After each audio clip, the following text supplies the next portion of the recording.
Welcome back to another game of D&D in the world of Terra. I am Ark, or Jason, your DM for the evening.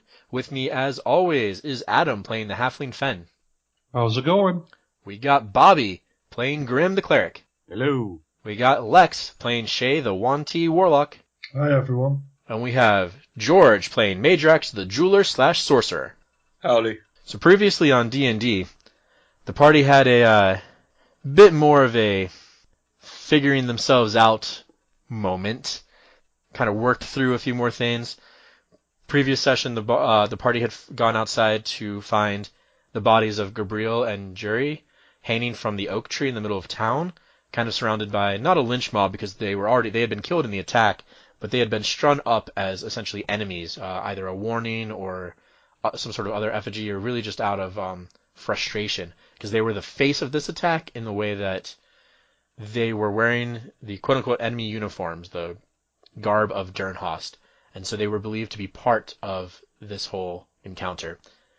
The party set about a quick plan to distract as many people as they could by burning the Dark Paladin, and then cut down the two bodies, got them into the church, at which point in time Grim cast Speak with the Dead and interviewed Jury for some information that he had. What they found out was that at least Jury had no information concerning this attack. They were there just as envoys, as diplomats, basically to keep an eye on town, see what the other armies were doing, and then kind of report back, but not in a spy way, this is an established neutral ground kind of way. And Baytown is actually part of this little T-junction of the roads called the Shared Lands, where the borders are a little bit more mucked. There's not exactly a definitive who owns it. So Baytown is technically part of Darum, but everyone kind of has movement through it. So they discovered that these two were not part of the plan, which starts to cast the entirety of Dernhost being the aggressor potentially into confusion. It casts it away as potentially not what's happening, a false flag operation, if you will. The party then went about procuring food and kind of seeing to general taking care of people. Phen spent a lot of time with Mirabelle, cooking, just trying to forget the previous day, taking care of the people in the wounded in the Brass and Barley. Shae, on her way out, I believe to the Half Harbor, encountered Xander, the gentleman that they escaped Brune with in the very first episode, the person who secured them room and board here in town. And upon talking to him a little bit and finding out that he was very interested in what had been going on and knew a lot about what had been going on and felt that the attack had come sooner than he had expected, and he in fact is the person who summoned the army and the navy here, he reveals that he is in fact a colonel in the intelligence division of the Altaran army. Revealing himself to Shae, he then takes over command of the town. At the end of the episode, he suggested to the party that he had information for them, something that he wanted them to do, and he asked them to join him in the Half Harbor Inn to discuss this. And that is where we will pick up. Anyone want to say or do anything as he leads you to the Half Harbor? I will pull out that wand. Shoot him in the back. No, I'm waiting for us to enter the harbor. Or Half Harbor. This is the Wand of Accuracy?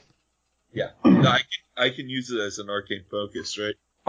I'll say yes. Technically, I think my thought behind it was you used it as a focus only when you were actually using it. Oh, okay. Because you have your focus, latched to your arm, don't you?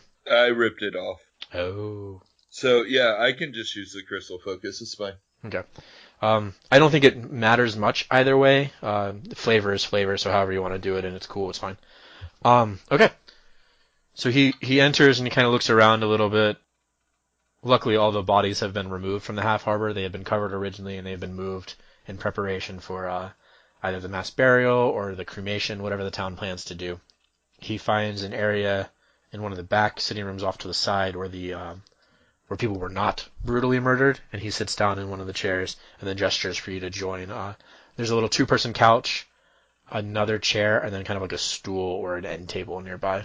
As soon as we enter, I'll cast Mage Armor on myself. Okay. And then I will stand at the doorway and let the others, since they know him, lead the conversation. Well, that's true. Because, mine's just going to be yelling. So, do you guys sit, or? Yeah, Shae will sit down in the chair. So will Phen. So the big two-person couch, they both sit in the chair. Yep. All right. Phen's gonna sit on Shae's lap. Yeah, no, that's, no. I scoot out from under him. I sit on the But Shae, You're so warm. dinner and a movie first. it's a movie. Grim will stand behind the chair. I'll just go sit on the couch then. Just lay on the couch if everybody's going to stand. Now it's like a family portrait, but now Shae is getting a therapy session. Oh my god, you can tell him about your dreams that you've been having. Okay. I pictured her more like in a lounging, relaxed position more than therapeutic. If you tell Xander to draw you like one of his Altaran girls, I'm done. Did no one else see Titanic? All right, fine. Hey Xander, I've got a question. What was a colonel in the Altaran military doing in prison? He says, well, that's exactly what I wanted to talk to you about. I've been following a group and the movements of this group, a death cult. Not fanatics misaligned to Delion or, thinking that they have the will to judge for Kaidor or anything to that extent. These are not nobles playing games to alleviate themselves of boredom. This is not some false prophet necromancer thinking the end of days is in his hands. This is something bigger. I had been tracking a cell of this cult when I caught wind of some ruling fact. Yeah. Whew. Okay, sorry. No, I really don't mean to interrupt, but when you said following a cult earlier, I was just waiting for the words that tipped you to evil, and that I'm sorry. I jumped to a conclusion there. You were tracking them. Yes. Okay, thank you. That's sorry. Everybody, my bad. So I had been tracking this particular cell of this cult, one that I discovered in a small town within Altara, and I caught wind of there being a ruling faction to this cult, something I have not really experienced before. I've dealt with my fair share of insurrections from this sort of thing. Usually intelligence officers like myself will infiltrate or will send a unit to deal with the issue before it's any sort of problem. But I've never seen a hierarchy hinted at in this way. This benefactor was making the cult's progress very successful, beyond what they should have been able to achieve. And that is what took me to Seraphis. While I was in Seraphis, most of the trails were running cold, except one, which was word of a deal going down in Brune. That's how we met. I learned of this impending attack on Baytown as part of my overall research, and the cultists had just enough knowledge of this to kind of get me to the next piece. But they never had any semblance of this final plan. Why the attack on Baytown, why these little cults were popping up. They just had the next piece. They spoke in hushed whispers of demons and great champions of death, and of a sorceress who could turn an entire army to dust. Whether these were rumors, mysticisms, or actual things they knew to be true, I'm still not entirely sure. But this began to reinforce this hierarchy somewhere potentially in Seraphis or in other large cities around the continent. They also began to speak of the Great One, a prophet like no other, their Messiah come at last, to free them, to deliver them to the end of the world. Not the false ramblings of someone with necromantic power wanting to raise an army of undead and attack a town, try to get followers. This is well calculated. This is well planned. This runs deep. So the being that would deliver them to the end of the world, I was looking for information on, and that's why I got myself arrested, so that I could glean some information from Arondo. He would have some sort of dealings in the city, and I figured if anyone would have rumors of this sort of thing, it would be him. However, that option obviously crumbled with him. So after I left you here, I went north, talking to my contacts and scrying what I could. The sorceress shielded most of what they were doing, but this attack was more than a week out. I knew that. I was ready for that. Hence my summoning the army. I do not know what made them move up their plan so quickly, but only their Shadow Lord, this prophet, could have given such an order. Not even Arax had that much authority, though I do think he fancied himself more than just a simple pawn. Okay, did you say Harondo? Arondo. Rondo. Okay, thanks. And that would be the thief from the first episode, who got disintegrated. So he kind of pauses and leans back, takes out a little flask, takes a sip, looks at you guys, and says, that's essentially where I find myself now. If Grim can look paler than he usually does, he looks more pale. As a bonus action. As a bonus action. What did you call their benefactor?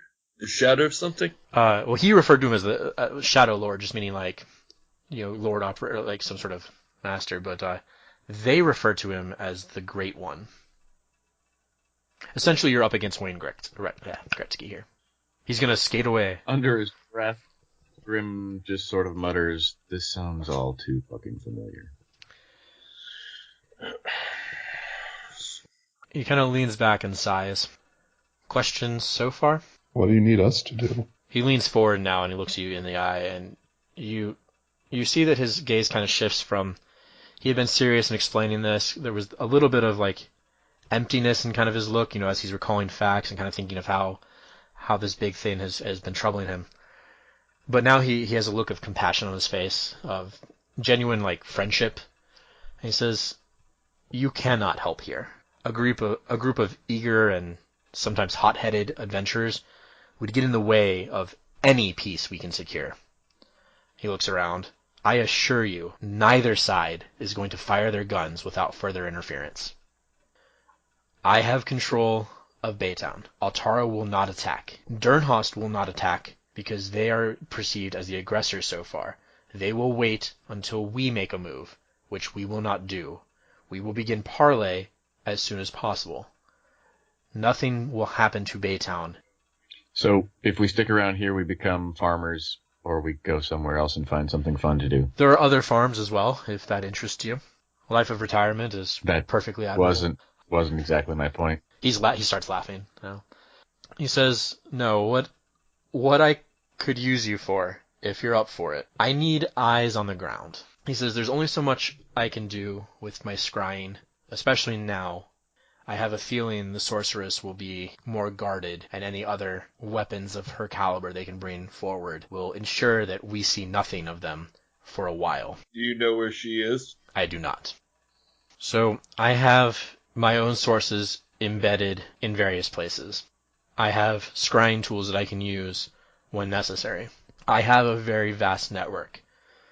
What I need are 4 people who can stay on the radar while slipping under it. This attack has them poised for the next phase of their plan. We need to determine what it is. And I'm sorry to say that my trail is almost completely cold now. At least at this moment. I do plan to change that soon. And this is where you come in. I want you to travel north. Continue as you intended. Head towards Altara, the capital. See the cities along your way. Do what you need to make money and grow in power. Keep your eyes and ears open for any signs of the cult. Anything, everything. Earn your way across the land. Entrench yourself with the rumor mongers. Take jobs for those that have need. And when the right rumors come to you, follow them to the cult." Does the cult have a name? He says, "I feel that they're in most of the larger cities now, and they call themselves the Veil. Take the information that we need, and end their proceedings where you encounter them. Give little regard for quarter. They will give you none. They will not have any. But be wary, as they have somehow aligned themselves with those who worship the great fiends, as you have seen. This This was new to me. These factions typically would seek different ends through radically different means. I've never seen a death cult or a death realms worshipping group ally themselves with followers of Vunai or other fiends. These are no foolish wizards. These are not nobles turned to petty backstabbing for some fortuitously ill-summoned imp. No, this is an ancient and truly unholy evil that is budding. The gods were wise enough to hide answers throughout the wilderness. Seek it out. Any mote of power, treasure, historic or fabled, can be a cache of weapons or knowledge that we can use. A time of turmoil is coming, and we must head it off. And he kind of sits back a moment and says, besides, and at this moment his encouraging expression, so alive with like promise and comfort, drops to just cold and nearly uncaring. You are useless to the cause if you wallow in self-pity over a lost battle when the real war threatens to consume all of us. So, you want us to contact you, or just wipe these fuckers out, wherever we find them? When you find them, and when you know them, and when you have gotten what information you can from them, explore their buildings, take what documents you can, interrogate them, however you need to do it. Gods know I have done some things I am not proud of. I am not asking you to do that. When you have the information you need, you must ensure that that branch of the cult cannot operate further. So we will basically be working for the Altara military then, right? No, you will be working for me, and only me. Alright. No one else can know about you. Hence why I needed 4 scrappy, adventuring types. Will we have a way to contact you, or you to contact us? He says, we'll be in touch, so don't worry about planning trips back here. When you find something, I will find you. He smiles a bit again. Forget being a folk hero to these people. I need you to be the Outlanders, the adventurers who seek glory, treasure, in the next job. I need you to make a name for yourself, while also being able to drift through the wind, from town to town. I need you to establish a different name for yourself than the heroes of Baytown, as they've been taken to calling you. Possibly while you're asleep. I don't know if you've heard them yet. It needs to be one that gets you in the places even I cannot traverse. Besides, you have reasons to head north anyway, right? He kind of looks pointedly at Phen. And I believe you have questions for the Sisters of Altara. He looks over at Meidrax, kind of side-eye. He kind of turns back. Your first stop is Grensmont. Go, catch some rats, earn some bread.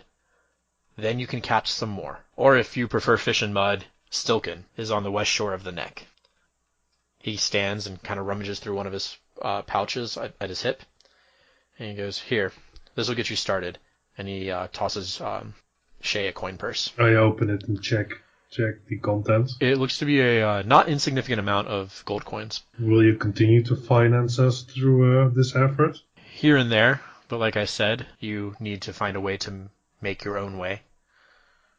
From here on out, my time might be heavily here. What was the first town? Grensmont, which is Grensmotte. Okay, Meidrax looks visibly frustrated as he is being told not to go directly after Mariah. So he's going to spit on the floor and see if they have anything to drink here at the inn.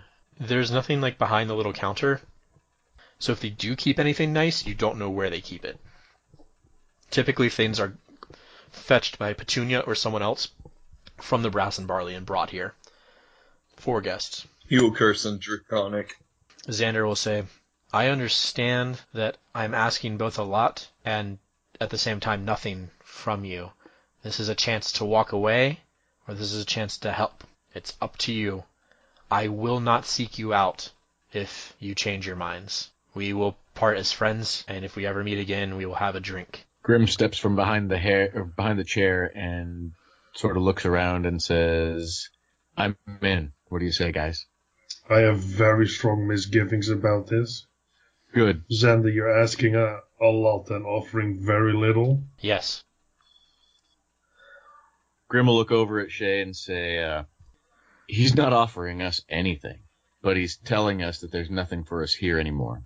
If there's a chance that there is some death cult that's going to rise up and try to take control of shit, let's let's go find him. And on the way, we make a name. We find answers. We adventure. That's what we set out to do, right? You kind of see him cock an eye at you, and he says, besides, I think at least 3 of you have questions about yourselves that you would like to be answered.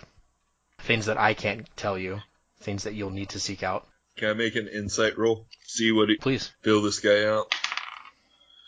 Bugger all. 10. You think he's being 100% earnest, honest, true. Giving off a real Omen Drawn kind of vibe. You trust him immediately. No, I'm kidding. Not at all. You just reminded me of a really old joke. Yeah, I kind of feel Omen Drawn off of this guy. No, it's not supposed to be at all. You reminded me of a more recent joke. Alright, I say I'm in as long as no one kills Mariah before I get to her. There is a very good chance you get your way. If someone does, they owe me. If someone does, we all owe them too. Shae? Yeah, I know it's asking a lot, but you wanted a life of adventure, didn't you? that's true. But then this happened. Well, at least for now it's the best option. Certainly beats staying here. Alright. I won't promise I'll see this through, but I'll at least join this effort for now. Any of you can leave at any time. No questions asked. That's what I wanted to hear. Alright, I'm in. Meidrax shakes his head at Shae as she still seems defeated. Xander will say, a lot of my network operate in this way. When you can get me information, it's appreciated and it helps. When you can't, that's fine. If I don't speak to you for years, that's fine. I just know I can trust you, and I know that if you find something, it will benefit all of us. He looks down his flask, shakes it, you kind of hear it swish a little bit. He tosses it to Phen and says, safe journeys. Gives a proper salute, and then begins walking out. Take care, Xander. Try to do not start a war. He just kind of lifts his hand and just kind of does like a little 3-finger wave, just a quick like, check, off to the side, you know. Hey, yeah. I think it's the spike from Cowboy Bebop wave. Just the, yeah. Well, guys, I'm not sure how I feel about this new adventure, but I suggest we get as supplies what we can and maybe get some rest and then get out of here as soon as possible. Perfect. Any of you wanting to do something in the town still? Or what's left of it? There's nothing left of it. Yeah, that was my point. Okay, there's probably more loot to be found in that stable. I'm just saying. No, there's probably not. I approach it immediately. It's a shiny thing over here. Oh, it's Phen's dagger. What? He picked that up, didn't Gods only know at this point. Yes, he did. Yeah, I'm pretty sure we found He it. did. he? Yeah. Okay. Are we going to need a boat to get to either of these towns? No, you will not. I have not added them to my map yet. I need to. I was on my lap. I forgot I can't zoom in on this map because it's my background. Mm-hmm. So Baytown, go north. There's the one big lake and the other big lake. That's the neck. The piece of land between the two lakes. Is that what they're called? The one big lake and the other big lake? Yeah, they don't currently have names, which is unfortunate. Well, it just doesn't translate well to English. Yeah, no, these are in native language. So Stilken is up on the left side. It's, I think, let's see, about 3.5 days northwest of Baytown. And then Grensmont is like an actual walled town, not on either of the lakes. And it's about 3 days northeast of Baytown. And I believe I sent you guys all the hex map. Oh, that's what I should open. Where the fuck did I put that shit? That should be on my desktop. Let's see. So it's in Altara. It is absolutely in the actual past the border of Altara. Yes. Okay. Both of these that he is suggesting you go north to Altara. Is he still in the room with us? Can maybe get in another word before he leaves, but he was on his way out. No, I didn't want him in the room. Oh, okay. No, he left. Okay. So, Mirabelle, I believe, brought up something about pixies in the woods around here. I look at everyone. The first night I met you. Yeah. What about them? From what I know, they're quite powerful.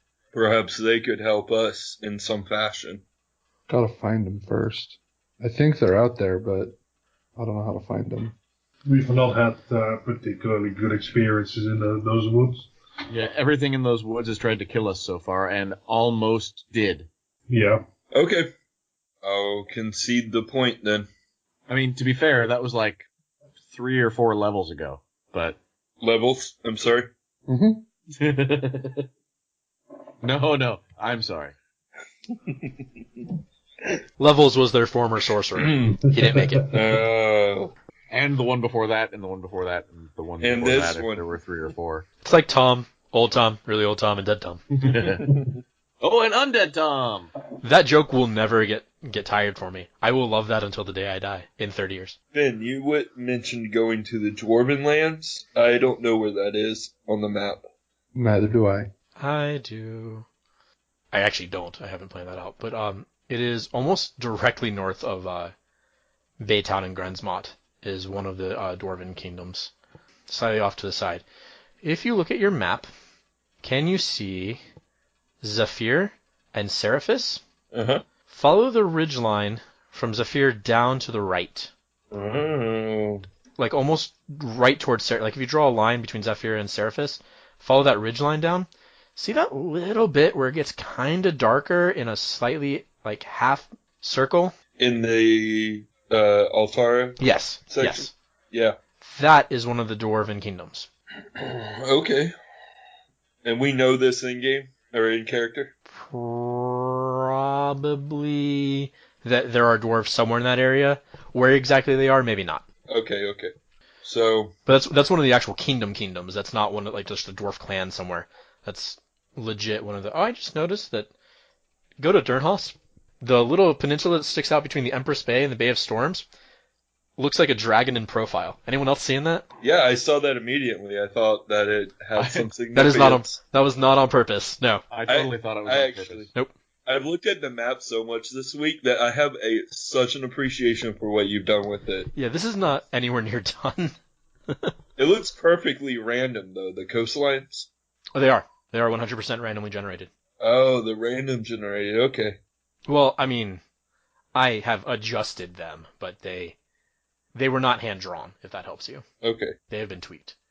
Also, the 12 tribes, if you go to the right and you kind of get those Great Lakes, that one's a cat wearing a bow tie. I don't know if anyone else can see that.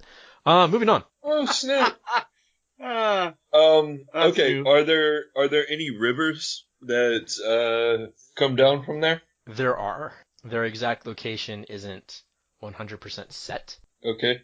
but those do flow south to these big lakes. Yeah. I was just thinking it could be faster travel and possibly safer to go upriver. Phen, you may make a history check or a survival check if you wish, Please hold. to see if that is true.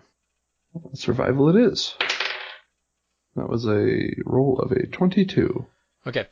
You think that the Altaran Lake is not good to travel on right now because of high tension. You think you will be slowed pretty greatly. Maybe not in just getting across. You might still save some time, but that won't get you to either Grensmont or Stilken.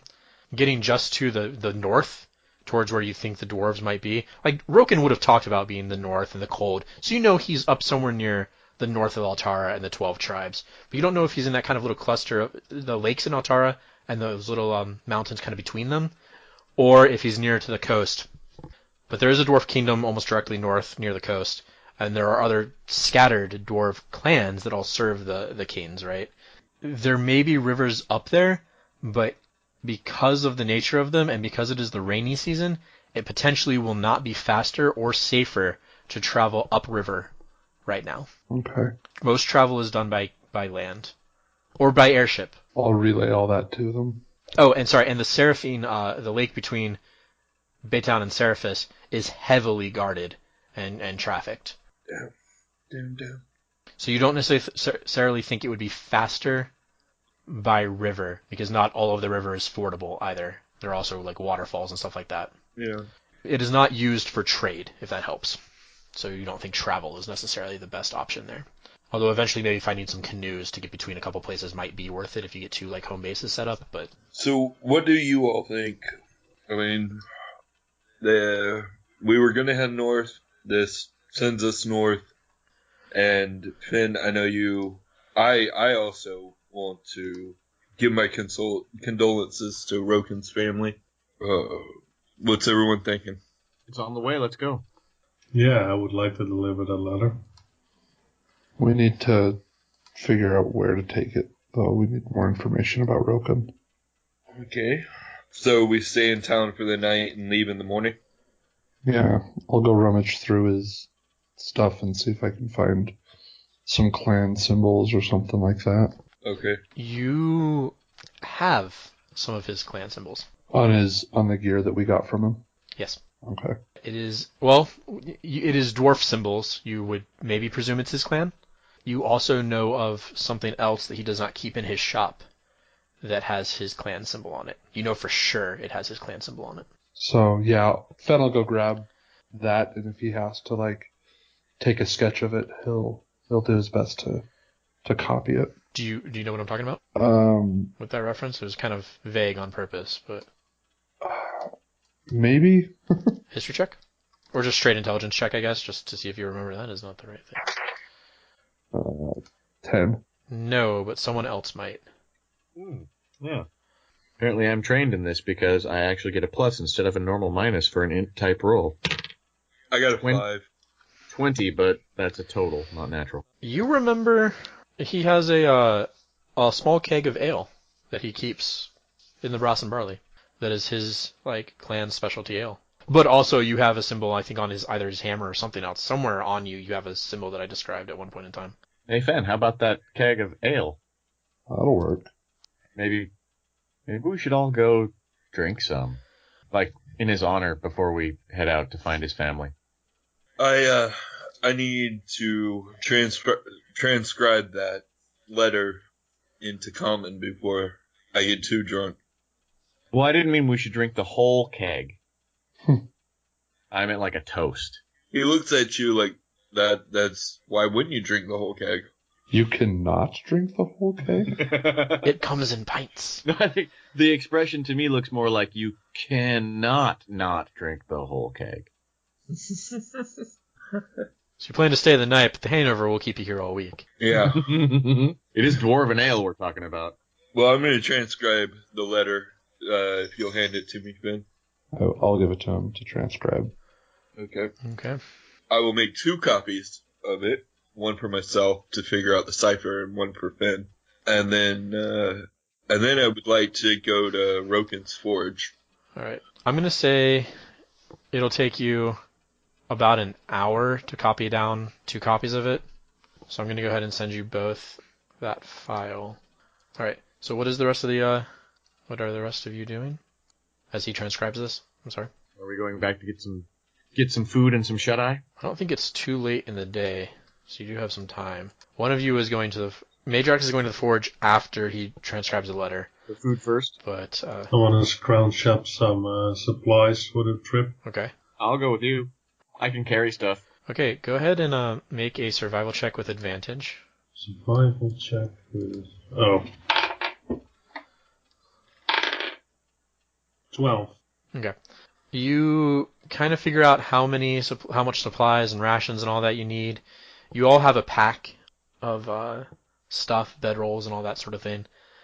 You kind of portion out what all you need, and you think you can get it for probably around 15 gold to ensure that you are fairly comfortable on the way to Grensmont for the next 3 days. Alright, sure. That's fine. And how much gold did he give us? If you take the time to count it, he gave you 100 pieces of gold. Alright. It's not too shabby. Yeah. I'll pay the 15 gold from that 100.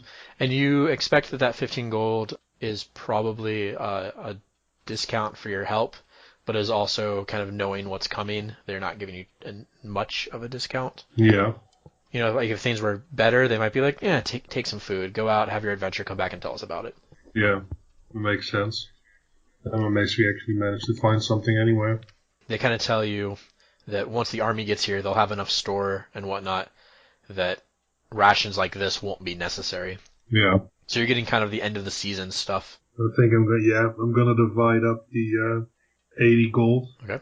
To 4 parts, but everybody gets a more or less even share. Everyone should get 20 gold. Yeah. Oh, I'm sorry, but it was 85, wasn't it? Yeah, I know, but I stick a pocket of 55 Yeah, for yeah, myself. I wasn't sure if that's what you meant. But so everyone gets 20 gold. Shae, you take 25, so you add that to your purse of payment, and you can also keep the baggie in the purse of payment if you want, thus adding another coin purse to your supply. Awesome. Does anyone want to get anything else done? Look for anything in particular. You're going to be essentially traveling by the road, but quasi-wilderness, for 3 days. Ish, I think. Could we get like a carriage or something? You could if you wanted to. Potions. Ooh, wait. Maybe wait for the dwarves. I bet they got some really good potions. If you want to look into travel. What about the merchant that most of her guards died? Let's leave with her. Oh, the elf mage? She was at the north. Yeah, she was at the north, wasn't she? Her name is Liren. I don't remember where she told you she came from. I'm sorry. In fact, I'm sure I have it written down somewhere, but Must be up north then. she was on her way to. She was on her way east, though. That's where they were going for their stuff. Anybody else going north? You don't see anyone who's really like leaving town. Can't imagine anybody in town is going to be real eager to give up a horse and wagon at this point. There are some mildly broken wagons from the attack. Could mending fix them? No, you would need an actual helpy helper. You might be able to fix like one of the wheels or something to save yourself a little bit of effort and time, but we're getting into words that are too big for the the map. Looks like we're hoofing it, guys. I mean, let's see, page 157 of the player's handbook. Prices will not be accurate necessarily, but some of this will be available. Who's the vendor in town? Wasn't the artisan block destroyed? Yeah, big portions of it. But the stables were also mostly destroyed, but there are also farmers and stuff. Like, you could potentially buy from like Falcon's family or something else, if need be. I'm sure that'll go well for Meidrax. In general, a cart would be like 15 gold. You can get a sled, that'd be nice. A wagon, I think, is like 35 gold, so I'm going to say no one would be willing to part with any of their stuff at this moment for less than 2.5 times the cost, or the value here. However, you can probably get a wagon repaired for about 20 gold. I say we just move it.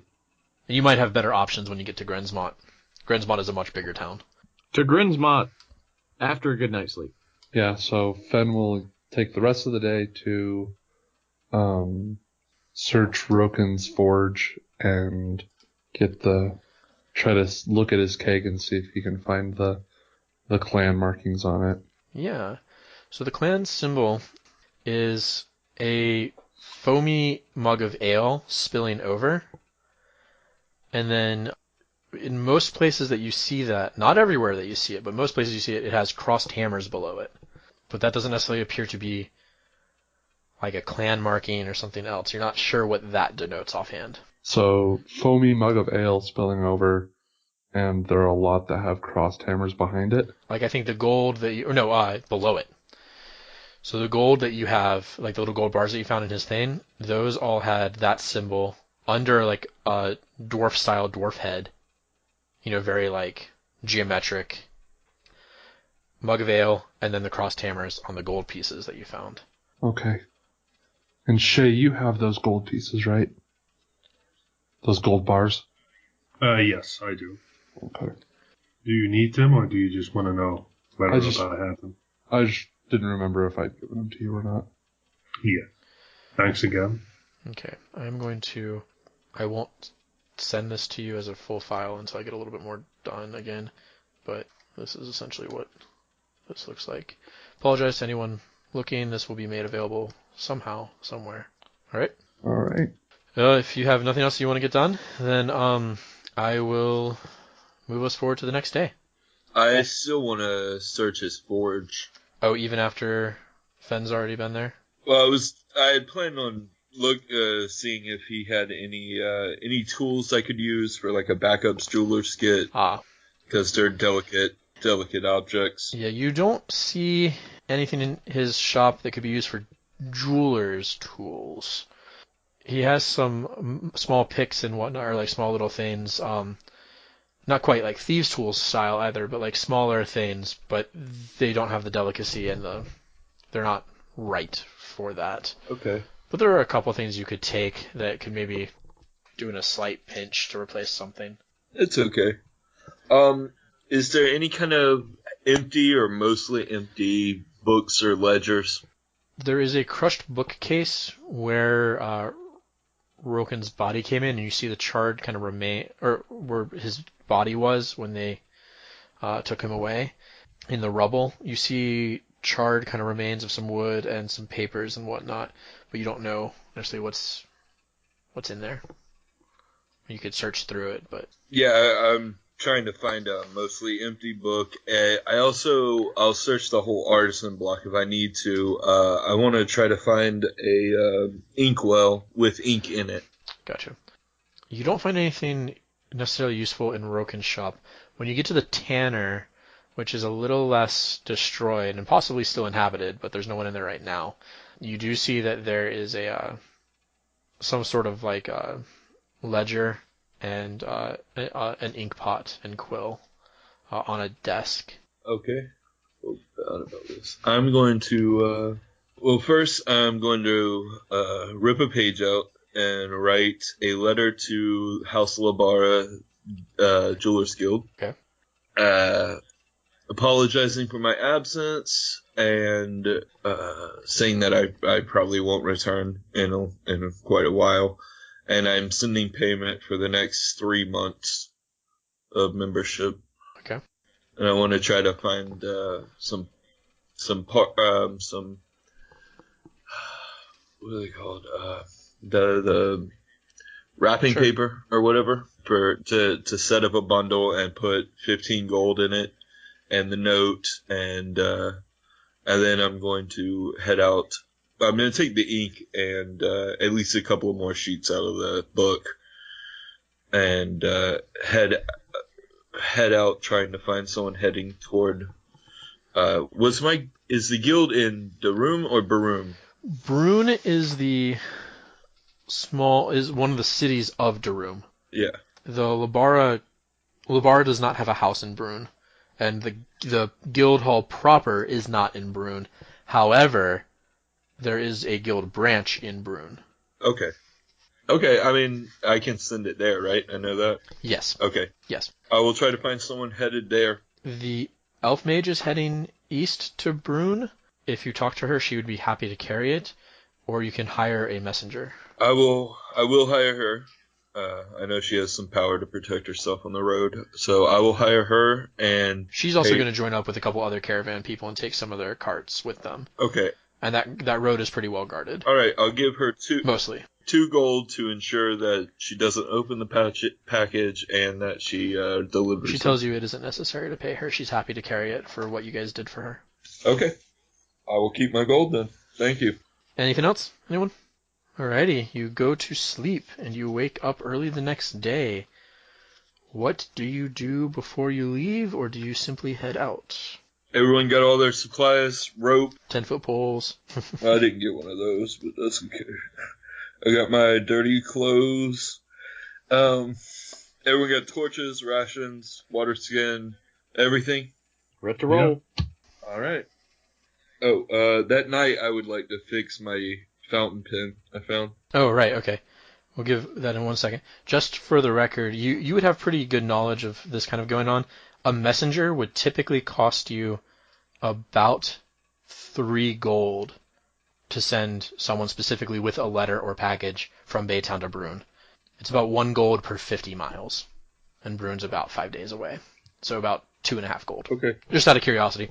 I have all these charts written down, I might as well use them, right? Absolutely. I have a nice little chart of services, how much it costs to hire a coach, or a coach, skilled and untrained laborers, messengers, tolls, ships, ale, bread, cheese, meat, etc. Give me a dexterity roll. You may use your proficiency from the jeweler's tools, and you, if you want to talk to me about anything else that's going on. I mean, I think mending would also work on this, right? Yeah, it's definitely going to need it. I got a 10. Okay, you're able to reseat the nib and all that, but kind of looking over it, you're still getting a little bit of splatter and a little bit too much flow. You kind of look around and you realize, if I just cast mending when no one's looking, it'll work probably pretty well. Well, I don't have mending, so I will ask Grim. Oh, I thought you had mending. That's why you always asked about it. No, I'll ask Grim if he can mend it quickly. Does Grim have mending? Grim will kind of hold it up and look at you like he doesn't really know what you're talking about and kind of hand it back, but he'll also like mumble to himself and cast mending and fix it. And fix it. This isn't broken. You did a great job. Yeah, no, this is fine. I don't know what do you want me to do? Oh, okay. I guess I'm better than I thought. Thanks anyway. I like to think Meidrax can just kind of like Grim winks. mumbles as he moves away, like, thanks for nothing. Useless fucking gentlemans and lady characters. Anything else before you leave? Phen's gonna go say goodbye to Mirabelle. There it is. Okay. Oh shit, that's right. Yeah, I was wondering if anyone wanted to say goodbye to anyone, but I didn't want to be. Alright, it is a sad but understanding goodbye. She wishes you luck, and she kisses both of you on the cheek. Oh no, I'm not visiting Maribel. I thought maybe Grim was going. Oh. I don't know why I had that in my mind. Grim actually goes somewhere else, but he doesn't want anybody to see him. Okay. Then she kisses you on your cheek and sends you along. She gives you like a small basket of like sweet muffins or something like that. Tasty treats. You know, like a cookie. Yeah. And she says, share. I'm going to visit Anlo. Okay, he is upstairs, still resting.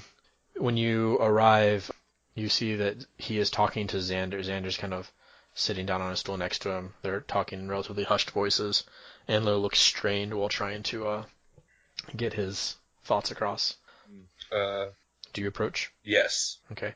As you approach, Xander kind of looks up, sees you, says something else, and then sits up and smiles and wishes you a good morning and all that. And Anlo turns and nods at you. Okay. I'll just start off with, I don't like you very much, but Xander kind of cracks up a little bit. But you fought well, and you have earned some respect. I hope you can look over Baytown and prevent it from suffering as it has. He kind of groans a little bit as he tries to sit up a bit. Xander helps him a little. And Anlo says, I don't like you much either. But maybe next time you come back, bring some baubles. I might get some jewelry made. Meidrax smiles and says, I hope so. I really need the work. Goodbye. And he'll leave. Okay.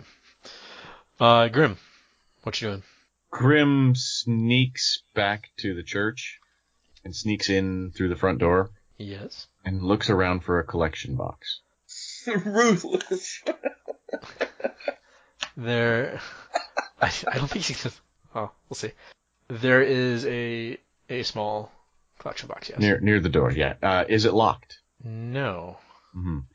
I approach it immediately, but the priests are in the room. and I flip open the top, and I drop in 25 gold, Okay. and I flip it shut, and I turn around and walk out without looking at the priest. All right. I'll let you have inspiration for that. You can buy your way into inspiration, like in the old Baldur's Gate games, where you could buy off the alignment. Grim bought his way into heaven.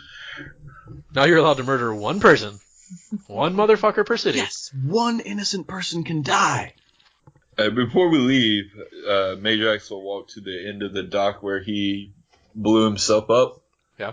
And he'll turn himself in the direction of Dernhorst, South.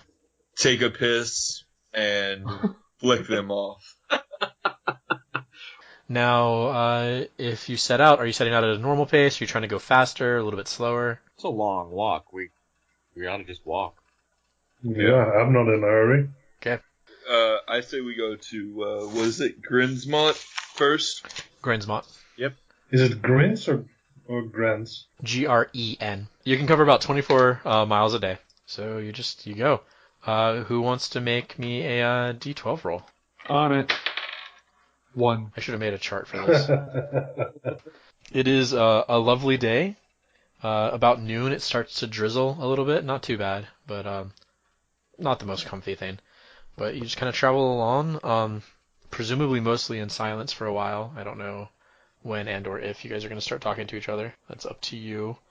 If you have nothing that you want to cover, you will make it to a place where you can find a good place to kind of bed down for the night. Mostly just if you guys want to RP, great. If not, if you want to do it around the campfire, that's fine too. I want to murder some stuff, honestly. I was just gonna ask if I were to like run around and kill small birds and forest creatures, could I level up with XP that way? No, because unlike in South Park's WoW episode, the bare minimum is not 1 XP, it is 0. That was such a good episode. You guys set up a camp and you kind of sitting around the campfire eating you have a little bit of fresher food for this first night, cooking that up and all that. Phen will share his biscuits that Mirabelle gave him. They are delicious. They have a little bit of cinnamon in them. Don't we like forage a bit?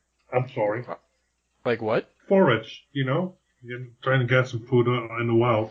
Oh, I was like, I don't know what kind of food forage is. So I can't tell you if the biscuit is like forage. You could if you want to, yes. My accent isn't that bad. Probably. No, I just thought you were talking about the food. I was like, I don't know what that is. But no, forage for food. Yeah, I'll give it a go. That's something adventurers do. This is how Shae dies. Okay. But you are immune. You are strong against poison. Those berries were poisoned. What do I roll? Survival. Awesome. This might be the time where I decide that you need that immunity to poison back. 0. You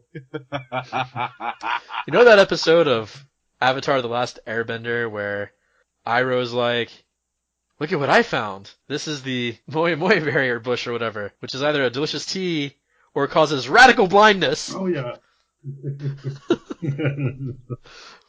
You find some delicious looking berries. No. And as you bring them back to camp, all excited to show everyone, you get to the edge of camp, get a little dizzy, fall to your knees, and just start vomiting profusely. Oh, man. This wasn't in the books. Grim will run over. Do I realize what's happening? Can I make a medicine check to see if I understand what's going on? Yeah. Oh, well, thanks to my +4 in medicine, that's a 6. You think she's pregnant?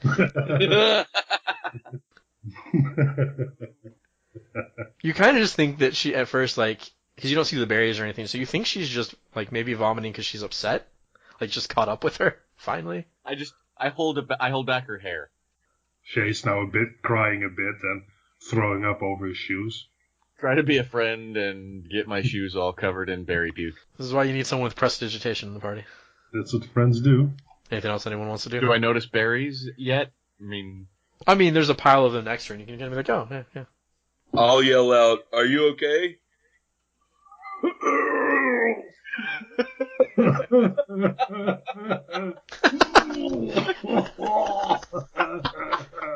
That's the crying.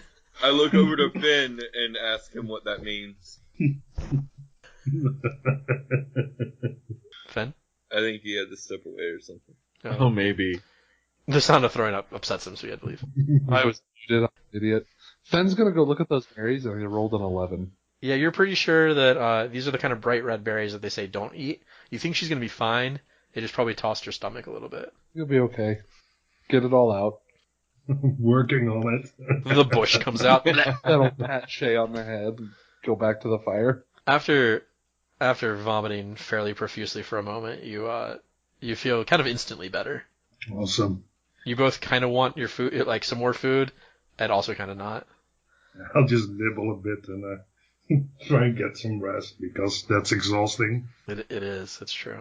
Grim's gonna go clean his boots. There's a small stream nearby, actually. If you kind of walk away a little bit, you hear the tinkling of a stream. Just I don't even have to do much effort. I can just kind of walk in the stream a little bit. Yeah. Gore-Tex, waterproof, I'll be fine, but I gotta get this stuff off. You get frostbite in the night and die, but that's fine. George, anything to add for Meidrax? I'll just simple conversation with Phen, so where are you from? Oh dear. Okay, I'm gonna go make a sandwich. You guys take care of this. Oh wait, did Meidrax just try to make small talk? Yeah. Dost thou come here often? Yeah. He died, he changed a little bit. Death changes a man. Yeah. Death changes you, baby. I'm from all over. I grew up in Brune, but kind of went traveling and wound up in jail, and now I'm here. What about you? Where are you from? I've never seen one like you before. Not to sound racist or anything. I'm from Osun. Soon. Grew up in a tribe in the desert. Wasn't really, didn't really fit in, you could say. So I set out and I found out about this jewelry crafting. Like jewelry, it's so meticulously created, and I found it fascinating. So I went to Darun and studied there for 20 years. And It's a long time. yeah, I wasn't very good at it. Sorry, didn't mean to laugh. It's okay. I have anger issues. Or at least they told me I have anger issues. I'd agree with them. Who's they? Really? You would, huh? Yeah, you have a temper. It's okay that you have a temper, you just need to learn how to take control of it. Grimm's got a temper too, but it doesn't manifest the same way as most people's. When Grimm gets really angry, he explodes. Yeah, what was with that? I don't know. It's weird. It's some kind of like... it looked like something divine overtook his body. I mean, probably, but it seems a little much. It's definitely something else. Long, awkward pause. Silence. We should have brought some beer. It's too heavy. You do have a flask. I'll reach in, see how much is in there. How much is... A couple pulls. A couple pulls? Yeah, you could pass it around. We'll pass it around. Okay. Is Shae asleep? It's up to her. Shae's awake. She's not gonna drink from it though. She's gonna pass it right along. What about you, Shae? Where are you from? Well, I'm gonna skip the early years. And I grew up in Canada, I believe. I was sort of adopted. So I spent most of my years there before I went on the road and met you guys. Is that where you... Yes? Is that where you learned to make shadow weapons? Yes. I wouldn't call it learned, but... I've never heard of anything like that. Yeah. Probably for good reason. I would appreciate it if you don't go tell to everyone that I can do that. It makes people nervous at times. I mean, look at who you're talking to. Fair. Doesn't hurt to ask. Yeah. Where did you learn your magic? I haven't seen you use a spell book. Oh, well, I'm the bookish type, so you pick things up. Nothing special. Do I need to make a deception roll? No, I don't think unless Meidrax thinks that you might be hiding something and wants to try to... Oh, he definitely thinks she's hiding something. No spell book, dodging question. Then insight versus deception. Yay! Oh, snap. 25. Damn it! I rolled well! I got a 16. Womp womp. Charisma-based characters.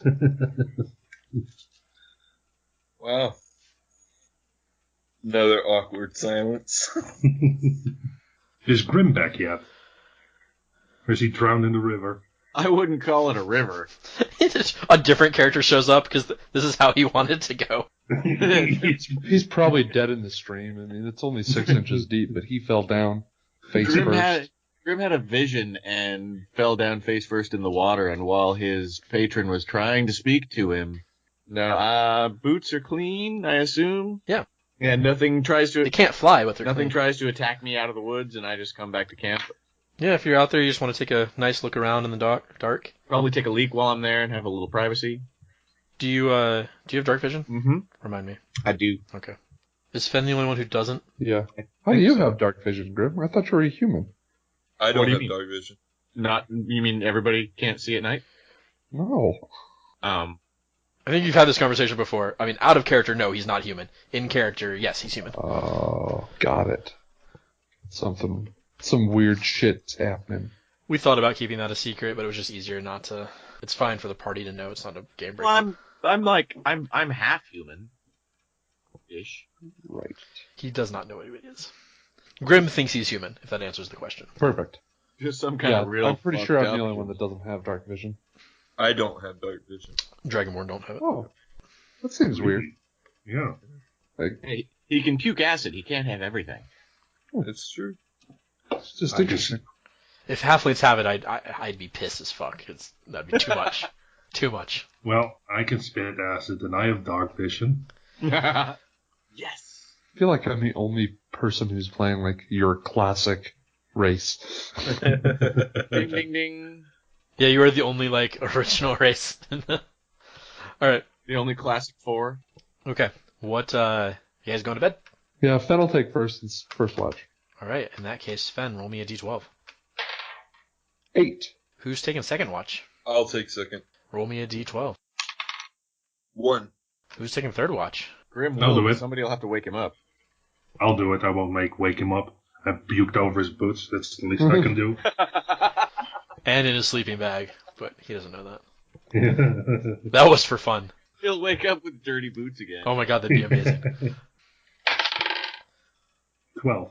You can't see it, but I'm smiling. Can I say I cast Mage Armor before my watch started? Yeah. Shae, there's a chill breeze on the wind. Did you guys put out your fire when you went to bed? Phen wouldn't have. Phen would have kept it going. For at least for first watch. Alright. Shae, you kind of look at the fire, and every once in a while you kind of look out, but you note that switching between the two definitely hurts your night vision. Yeah, I'll try not to look at it too much. Yeah, Meidrax isn't wise enough to put a fire out. You hear a hoo, but clearly made by an owl, not like some dude just putting his hands together and going hoo hoo hoo.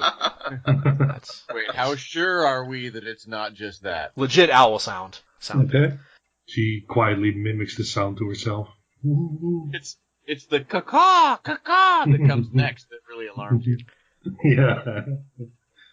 And not the dagger between my ribs. You don't get a dagger between the ribs, but very suddenly you are bowled over, and a net comes down around you, She screams. Oh, she screams. and you hear scuffling. I need perception checks with disadvantage from everyone sleeping. Nice. Phen is sawing logs with his 1. Natural 1. Okay. 7 with disadvantage for Grim. 7 for Meidrax. Okay. Let us roll initiative. Best initiative I've ever rolled.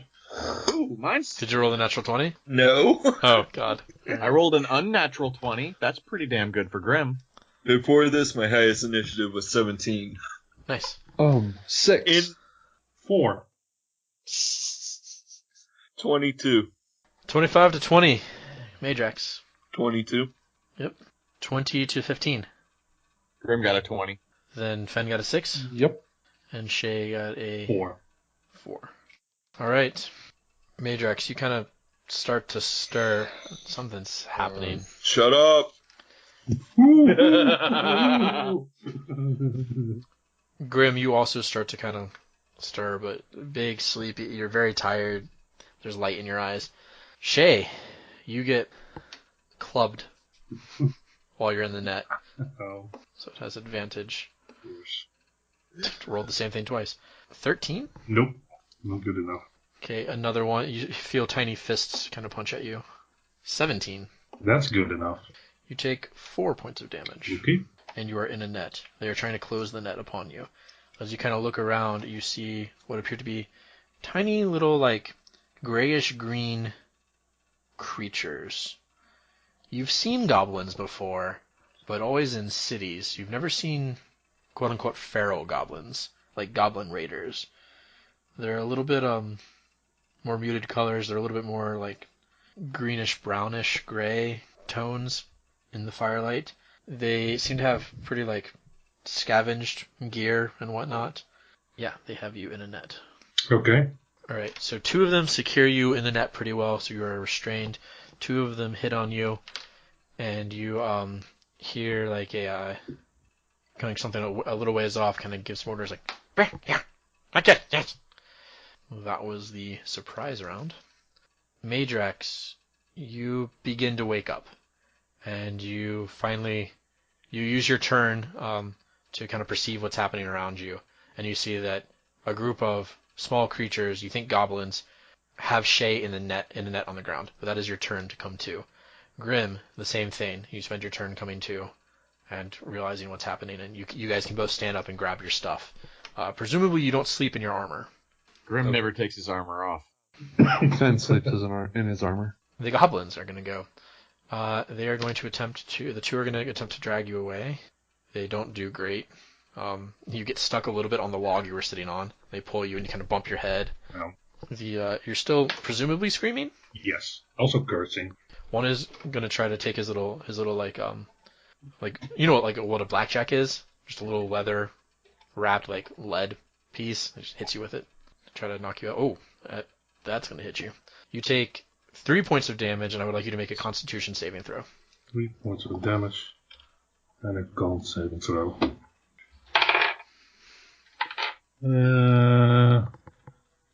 23. Okay, it really hurts. And your head swims for a second, but you kind of shake it free. 2 other goblins are going to look at the 2 guys who just stood up, and they're going to start. They're going to take small javelins off their backs and throw them. Versus Grim, miss. Versus Meidrax, that will hit. That is a 22. You take 3 points of damage. Then from deeper off in the woods where you can't really see because you're kind of blinded by the fire, another javelin comes in. This one's going to hit or go for Grim. God, any roll they make with advantage is just terrible. Yeah, it's only a 15 to hit Grim. Narrow miss.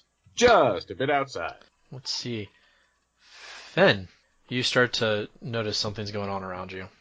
You start to try to wake up. Shae, you're in a net. Right. A net Funicello? Could I use Sword Burst to get these goblins dragging me away off me and cut the net? Yeah, potentially. Then that is what I will try. Okay, dexterity saving throws from the goblins. Yep. What is your DC? DC 15. Both goblins fail, and the net splits open. Roll your damage. 10. All right, both goblins stagger back, bleeding. And I would like to activate my flying boots and have them drag me up into the air. Oh, upside down? Yeah, sure. Otherwise I have to get up first, so and I don't have time for that. Now they're all kind of like screeching and making little goblin sounds to each other. Meidrax, you're good to go. I say, don't eat them. They'll make you sick.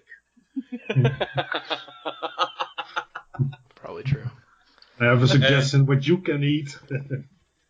Where the javelin came from in the woods? Yeah, you can't really see. You'd have to move past the fire and then kind of try to look, but you're not entirely sure. Can I just fireball the area? Can. Well, I'm going to try it, but I'm going to quicken it as well. Okay, are you trying to catch any of the goblins down here in it, or just out where you think the thing might have come from? That one, just in the woods. Okay. Oh god, are you going to set the woods on fire? Possibly. It's pretty wet. Yeah, it rained for a while. Fair. I'm sure it'll be So- fine. What's the worst that could happen? Guess all the puke will put it out. Go ahead and roll your damage. Did I get any? I need to know your damage. Oh, I'm sorry. 30. Okay. You see the ball explode out in the woods. You can't see through the fire, so you're not entirely sure how many you caught. Okay. Or anything. That's really. fine. Since I quickened it. But you do hear a shriek. Fantastic. since I did quicken it, I will make my way up toward the one that threw a javelin at me. Sure. And I will look straight down at it and go, "Ah!" You can probably catch 2 of them. Yeah, I forgot that it was that it was an area effect. You can definitely probably get 2 with a little bit of change. If you really want to change it up, you can probably get 4. But I'd say 2 is probably more reasonable for what you're kind of doing. Yeah. Can I get the ones that threw javelins at Grim and I? No, you can get one of the wounded ones and one of the javelins. That sounds great. I'll do it. Dex save. Dexterity? Yes, DC 12, though. Okay, the wounded one makes it. The unwounded one does not. There's only 3 acid damage. Okay. Grim, you have shaken the cobwebs out. Mm-hmm. You're good to go. You see this fireball go off in the woods, but you don't see really anything else. As you kind of step past the fire and kind of block it with your shield a little bit, you can see these 4 goblins and Shae floating above. And Shae, you're more than 10 feet above me, I assume. Yeah, I am. I went straight up, so about 30 feet. Oh, okay. And how far away from me is Meidrax? Like 5 feet. Oh, sorry, Meidrax. I'm gonna light my shit up. Oh, this is gonna be fun. Sleeping Phen as well. There goes our supplies. It's not that much damage. Yeah. It just looks really cool.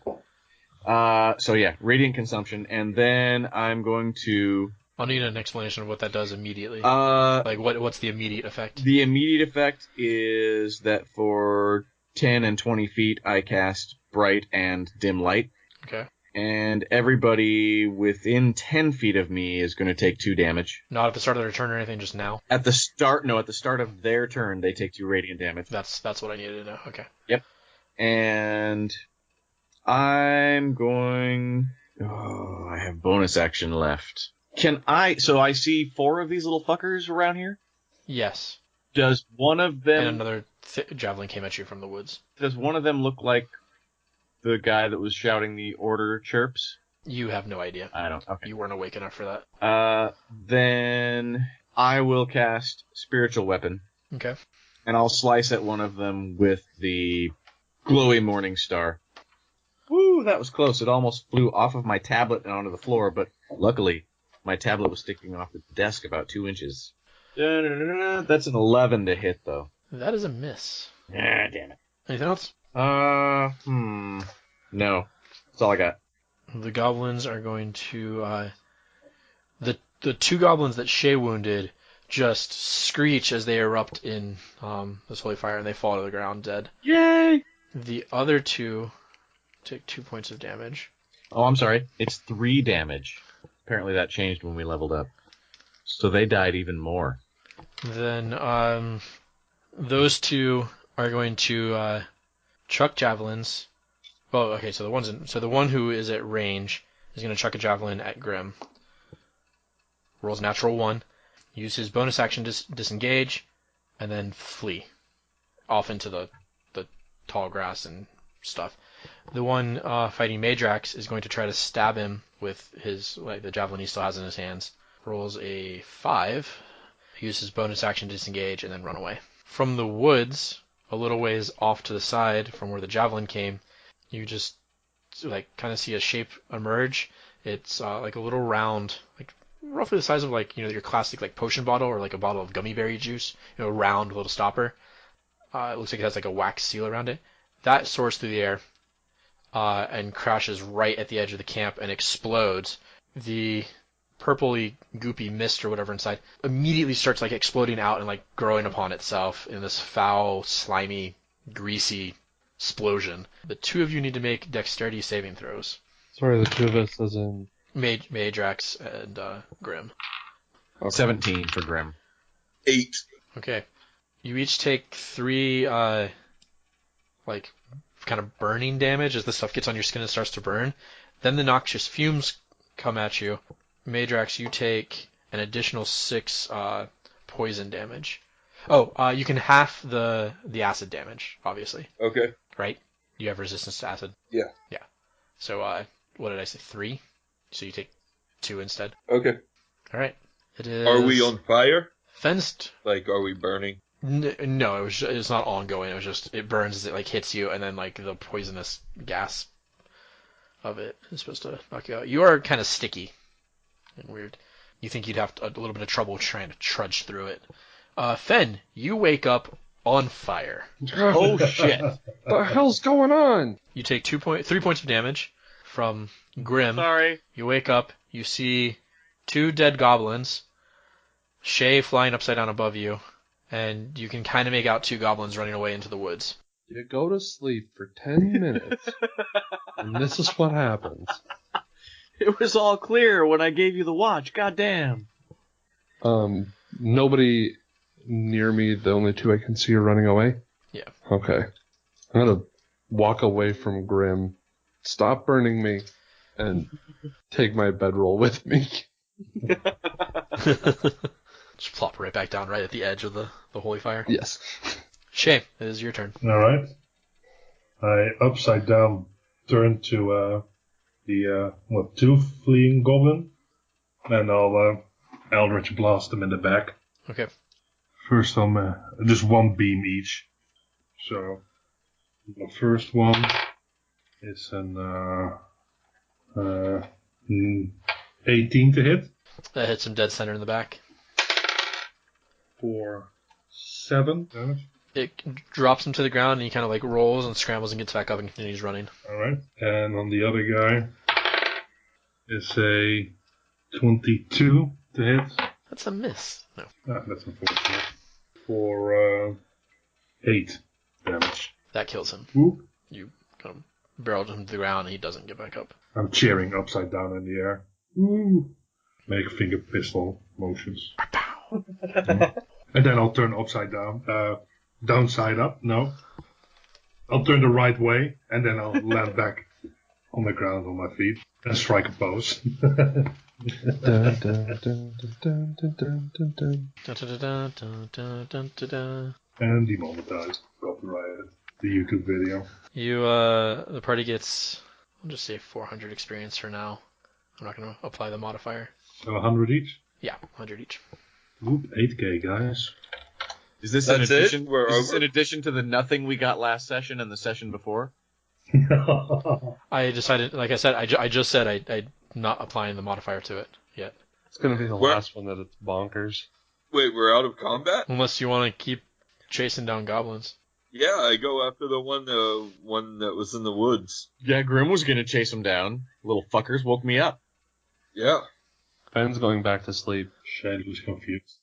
Okay, it is Meidrax's turn. There is a goblin about 35 feet away that got shot by Shae and is continuing to run. You may attempt to find where the other guy is or was Okay. with a perception check, but you don't see Well, it I take the damage from Grim, right? The damage. until he turns it off. Yeah, 3 damage. Okay. So I am I'm looking pretty bad here. So I'm gonna cast Healing Word on myself at 2nd level. I got 8 back, not bad. And then I will move away from him, toward the woods, but shoot the one that's running away that I can see with a firebolt. Okay. I got a 23 to hit. Yep. 11 fire damage. You spin him to the ground and he just kind of smolders. Fuck you, asshole. And yeah, I'll take off towards the woods. All right, roll a perception check. Oh, yay! Mm-hmm. Oh, I got a 15 with my negatives. Wow. You see a goblin hightailing it away. He's about 50 feet away from you right now. There's another in the woods. On it. Grim, it is your turn. Oh, I'm running. I'll try to avoid Meidrax by at least 10 feet. I mean, it's going to be the straightest line to the guy is to run back past Meidrax. You can run 60 feet. You'll get past Meidrax, but you won't reach the guy. You'll still be like 20 feet away from him. Oh, that's fine. I got Spiritual Weapon out still, so I'm gonna hack at him. Spiritual Weapon does not move as fast as you do. It does not keep pace with you. I can move it I can only move it 20 feet. You can move it 20 feet, yeah. But you can use it to slice Phen's bedroll in half. But I could cast a cantrip instead. You could. I'll Sacred Flame his running ass. Alright, he doesn't see it, so disadvantage. He fails. And where's my D8? Wait, that's a D8 right there. 5 radiant. The plume of radiance bursts up around him. He screeches and kind of dives aside, rolls across the ground, and takes off running at a slightly different angle. I can use my radiant consumption to add 5 more radiant to 1 attack per round. Hell yeah. Okay. The exact same thing happens. He just screeches a little bit louder. Good. I like that louder screech. Good. It is his turn. He runs a full 90 feet. He's now 110 away from you. God damn.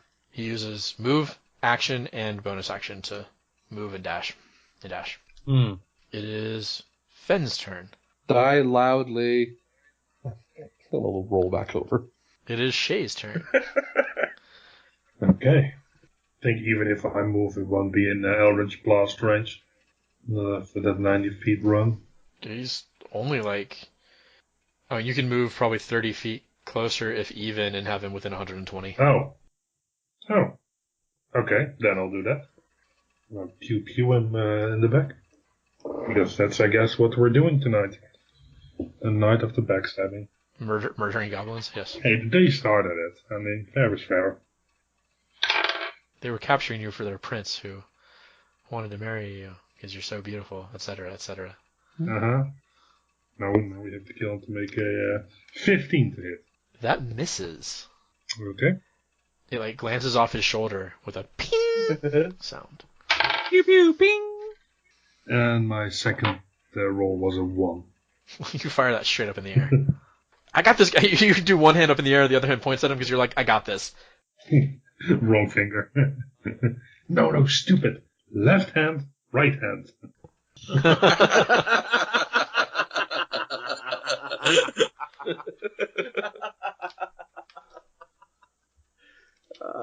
Meidrax? Yeah, I will run after him. 60 or 30? How far away is he? 30 will put you about 130, 140 away from him. Okay, Full 60 will put you within the 120. yeah, I'll dash and then quicken a firebolt. Okay. Shit. I got a 26 for 4 damage. It'll hit him. You'll kind of see him screech and smoke off into the woods. What are These are the goblins most made of? healthy-ass goblins ever. Right? After that hits him as a reaction, he's going to throw something on the ground, and a big plume of smoke will go up, completely blinding you in that area. That explains it. The ninjas. Yeah. Fair. Fucking Batman. Yeah. The other ones stand up, unzip the goblin suits around them, and are slightly smaller goblins, and jump out and just start stabbing you. No. It is Grimm's turn. So he plume of smoked me like 100 feet away, right? You have no visual to him whatsoever, and he's about 90 feet away from you. Or 110 from you. So a ranged attack would be with disadvantage. Range attack would miss automatically. Well, that'd be dumb. You have no visual to him whatsoever. Grim will like keep running for like about 20 feet and then slowly stop and realize that it's kind of futile and stupid and really frustrated, turn around and start walking back. And I will shut off the consumption begrudgingly. You also take 3 damage, I believe. Oh yeah, already But marked it's it. Lowered to 2. Okay. Can that be the end of the battle? Or is there more? I guess yeah. I'm done. Nobody wants to arm wrestle? You? No. Does anybody need some healing? I mean, I'm a little down, but I can heal myself. Okay. Anybody else? I took a little bit of damage, but... I can touch you for 5. I'll take it, thank you. There you go. You would have to rest for a full 8 hours. Again, since it was third watch, you'll get a late start in the morning if you go to full sleep. Well, Meidrax is going to collect the bodies of the goblins there and loot them. Okay. You find assorted teeth, not all goblin. Some are skunks. A couple stinky pelts. 3 silver coins total. And some really shoddy weaponry. Okay, I'll take the silver coins, and then I'm going to throw the bodies in the woods, except for I'm going to use my dagger to cut the head off of one of them, and It's going to be very slow work. that's okay. I can be patient when I need to be. And take one of their spears and pike it at the edge of the woods. Okay. That's gruesome. Are you guys going back to sleep? Yeah. Okay. Phen, you wake up again a little bit earlier than everyone else. I don't know if you guys are changing your shift schedule so that fourth shift actually gets a full night's sleep or whatever, but Do I get a full rest from my? you do, yes. Absolutely. Okay. I'll let everybody else sleep for the next 4 hours or 3 hours or however long a watch is. All right, so it's going to be a little bit of a late morning. For you guys, that's 9:30 or something like that, and you set out. The rest of the day goes by without incident. It starts drizzling pretty heavily in the morning, picking up a little bit. You actually take shelter at noon under some trees because it starts to kind of downpour. Lets up a little bit into the afternoon, and you kind of start going a little bit just to not lose time. You camp out again, find a nice little area near some rocks. The early morning of the next day, as you're kind of walking along the road, you see kind of off far to the right what looks like maybe like just a solitary farmhouse, kind of like an old shack on some farmland. Doesn't look like much is going on there. Pretty off the path. Just a regular farmhouse from what we can see. Yeah, pretty old and like a little bit dilapidated. Not like necessarily abandoned, but just like it's not like a nice farmhouse painted red and all that. It's just. Well. But you also know that you should be reaching Grensmont by evening. Oh, okay. I didn't realize we were so close. If you don't waste too much time. Grensmont, it's 3 days. Okay. So this would be your third day. So you should reach Grensmont in time to like get a room and like stay there if you wanted. Okay. Should we be spending rations or whatever during these days for food? I mean, you guys prepped up and paid for it, so I just presume that you've taken. I did. Like Shae got you enough for the party and all that. Oh, okay. Unless Shae did not intend to get enough for the party, at which point in time that would have cost significantly less. No, Shae's a team player. No, I know. It may sound weird, but No, you have like 5 days worth of food from Shae. Okay. Yeah. I personally don't really feel like bothering these farm people. No. Just keep going. It's cool. None of you are a paladin, so there's why get the Holy Avenger in the weird farmhouse. It's fine. He's saying there's a +5 Holy Avenger in there. It's +4. You have to But upgrade it's it. okay that we're not going to get it because Oh, the sword. I was confused there for a moment. Don't you have a Holy Avenger in one of our games? I have a paladin character. Kind of late-ish afternoon. Ahead on the road, you see a walled town, relatively large, right off the side of the road. It kind of trees nearby, a little bit of clear space and whatnot, but not insignificant, especially compared to Baytown. Well, let's see if we can stay for a while in this town without wrecking it. stay a while and listen. As you walk past the woods, you see some mortar positions. I will cast Mage Armor before we get to town. Yeah. Okay. After a little bit more walking, you finally kind of get to the gates. It has large gates that they open for like caravans and stuff. It is drizzling, so the guards outside are kind of like hunched. They have essentially like bucket helms or pot helms or whatever with just a piece of metal down over their nose, mustaches, poking out. They're wearing like extra like poncho kind of looking things. They look fairly miserable standing out in the rain. There's a little bit of like an overhead, and they're kind of huddled up like right up against the wall, but it's not fully helping. There is a man door in the gate as well that is open. Two man door, and they are open to allow people in. And you hear through the door as you get close, you hear kind of the hustle and bustle of a town, not a city, but a town, but a nice town. Oh my God! It just occurred to me. About a day travel in, you would have passed the army and a massive caravan of people heading south. I'm sorry. It's the one main road. That's my bad. Yes, there are two main roads now. Apparently, they passed without incident. Yeah. Yeah, no, nothing would have happened unless you wanted to stop and say anything. I would have warned him about the goblins. It would have been before the goblins. Oh, okay. So those are still the jerks warned that them. didn't warn us And about how that. dare... Yeah, what? It would have been like halfway through the first day, because they were about another day or so away from town. Because the Navy actually would have arrived right after you guys left in the morning, so the Army would have arrived that night. But, I mean, you probably would have wanted to give them a wide berth. I mean, it was something like 1,000 soldiers marching.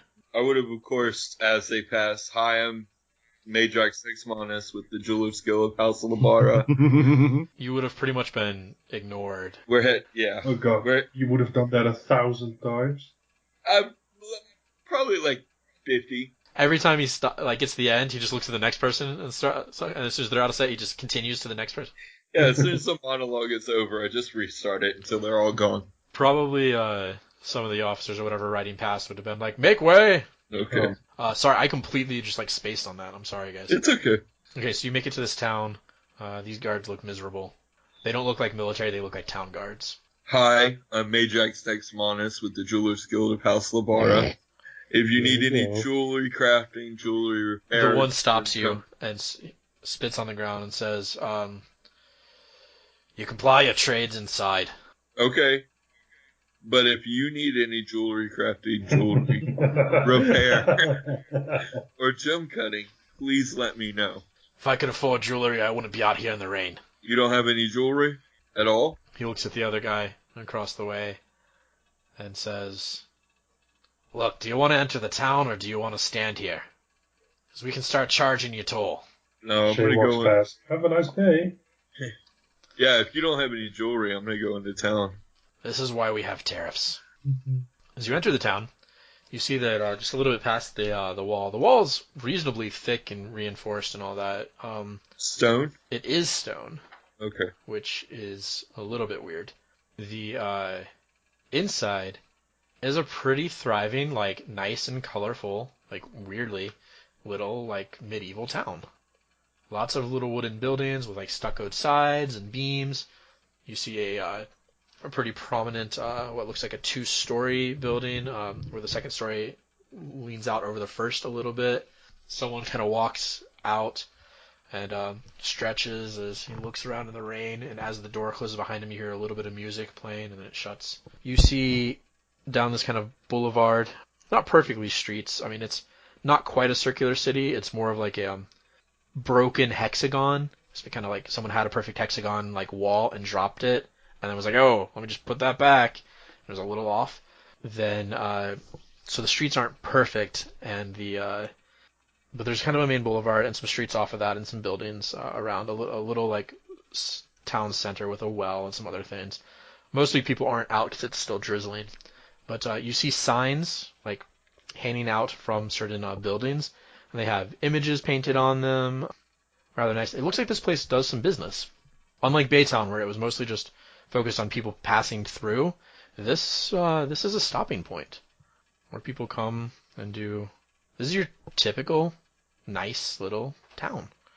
Town size, big city feel, nice town size, and no traffic. Do I see much jewelry?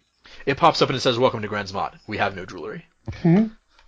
No, but it says "Welcome to Grand's Mod" across the screen. You see a sign that does look like 2 big metal rings kind of intersecting, and as you look, it also has hanging from it a sword, a wooden sign that has a sword painted on it and carved into it, and then below that an image of just a painted knight, and there's another one that has kind of a fancy colorful sign that has various herbs and other things on it.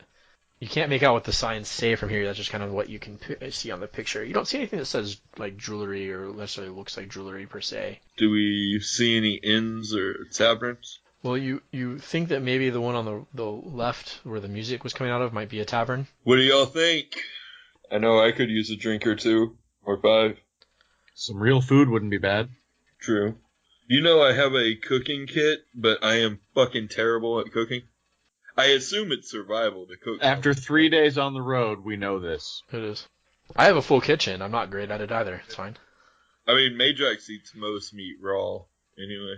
So you go into the inn. As you approach, you see the sign over the door. It has a keg pouring into a mug, and the mug is spilling over and pouring kind of on out. And kind of holding that mug, and behind the keg is like a buxom young lady painted on it, and it says Tessa's Tap Room in big gold filigree.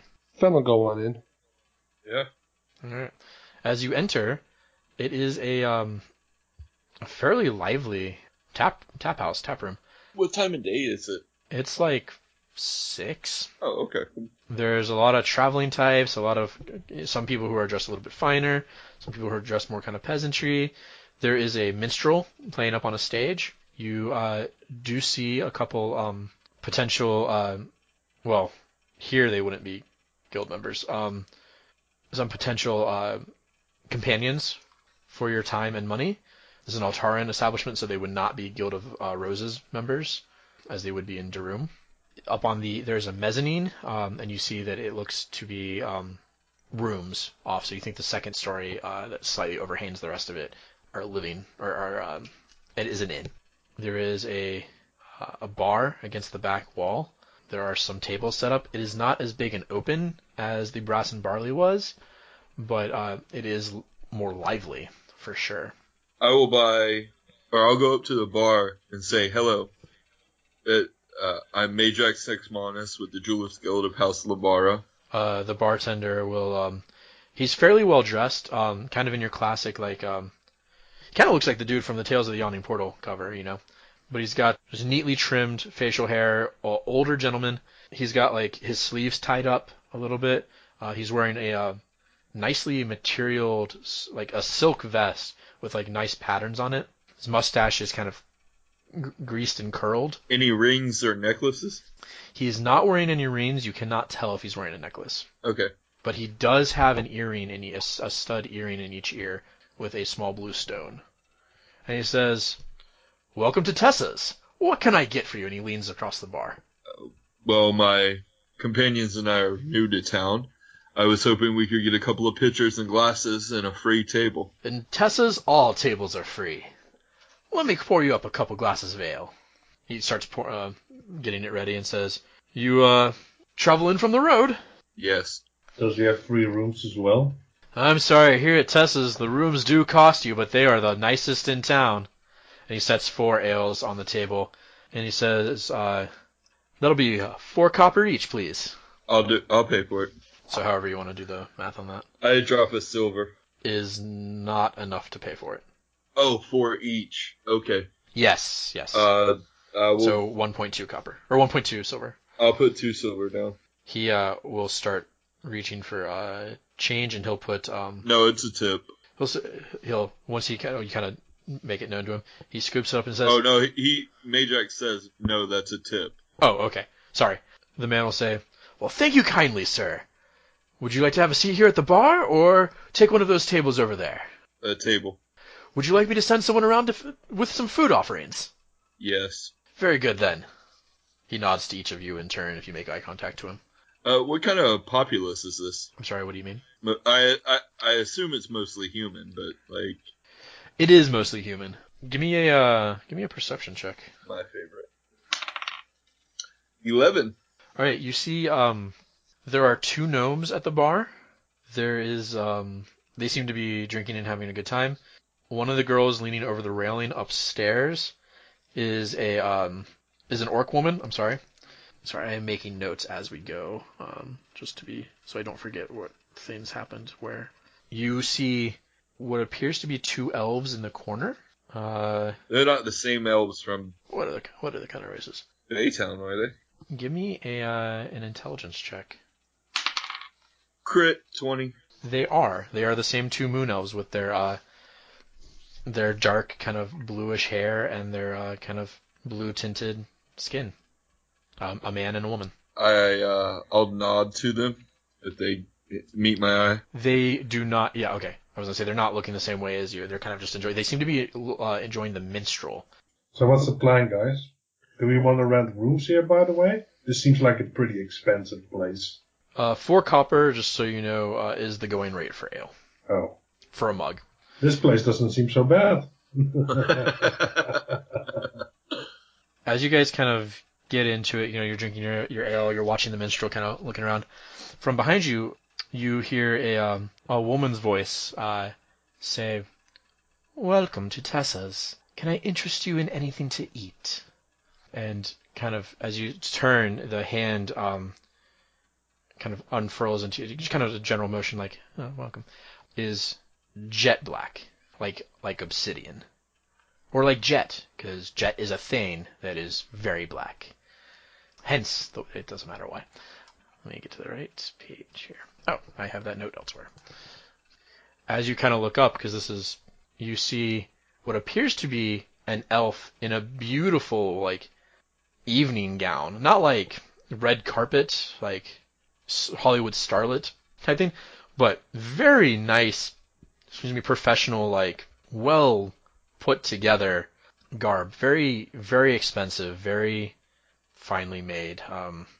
And she is an elf woman with jet black skin and black hair with like purplish black hair, just like with purple highlights in it. Oh, cool. And that is not completely parted like down the center, but it's long. Parts of it are kind of over her shoulders. The rest of it's kind of behind her. And after she gestures, she's smiling at you. Perfectly made up face, very not like overly done, just very elegant. Like she could be throwing a party for the highest of nobles in Seraphis right now. And she has with her a small piece of parchment with like gold leaf lettering on it that is like a menu that she is holding to offer you food. Phen will ask for her to bring her recommendation. She does a quick looking across the party and smiles, and she says, "Well, I can offer a very nice steak dinner, or we do have stew that a lot of our traveling visitors prefer, or seem to find." As she says, some of our traveling visitors seem to really enjoy. Like you get that she's offering you, expensive or not expensive, but she's not at all. There's like no judgment in it. There's no force. She wants you to know that it's going to be good no matter what, if that makes sense. You know what? Phen's going to treat himself today. Bring me the steak. And she says, "Oh, you know what, good sir? We did just get a fresh shipment of fish from Stilken, a local delicacy, if you would prefer that. But the steak is an excellent option." I want the beef. Not in the mood for fish. "Very good. I want the fish. Stew, please. And for the lady?" Hi. Yeah, I'll take the stew. Thank you. How is Shae dressed? How? Because I know she has finer clothes, but I don't know what she's wearing here. Which is a weird question, I realize, but bear with it. Yeah, she's wearing practical clothing, so nothing long. It's just pants and a shirt and a sort of jacket. But it's all, she brought this from home, so this is. So it is nice. Yeah, this is nice clothing. Okay, that's the key. As she kind of draws her hand back after thinking, she'll say, "Darling, I love that jacket. Absolutely wonderful." And she will make her way back behind the bar. She'll whisper something to the bartender. He'll nod. I like your hair. And then she'll turn back and smile. And then she continues on. She goes over and talks to a couple people here and there, never seeming to drop the same demeanor that she has. No force there. As soon as she is out of earshot, I lean in and ask, "What does fish taste like?" It's pretty good, actually. Yeah, it's prepared well. It's Fish is really good. You It's eat a a bit lot of s- it. See. the meat that tends to be a bit softer, I find, than beef and all that. You have to eat it kind of like delicately, otherwise you could find a bone. But That's true. No, I don't think that'll be a problem for you. no, Not like, it's not going to be cow bone or anything like that. Buffalo bones. After a little while, the food arrives. So the steak is a pretty nice little steak with like a potato and some carrots. The fish are actually like fish cakes in like a reddish sweet sauce, like drizzled on top. I poke at it with my finger. It's hot and steamy. It doesn't look like fish. It's a fish cake. Take a bite. You'll be delighted. What did Shae order? I forgot. The stew. Okay, so the 2 stew come out, and these instantly put Baytown stew to shame. Like, these are chock full of big hunks of beef. There's like, you know how like French onion soup has like the layer of cheese on it? It's got almost kind of like a cheese like wafer on top so that you can like kind of break that into it. There's a hunk of bread with each of your meals. Like this place came to regulate. Those of you who ordered, so the steak and that whole meal is gonna. Sorry. I'm gonna offer to pay for it all. Okay, so it's gonna be. Sorry, how much gold do you have? Hopefully enough. You don't keep track of that? Yeah, I keep track of it. You might have to acid wash some dishes. If you want to pay in gold, it'll be 1 gold and like 5 silver. I will. Is it the same woman that brings the food? It is not. Okay. It is a younger human woman. Okay. Who you've seen moving around offering drinks and stuff. She seems to be the server.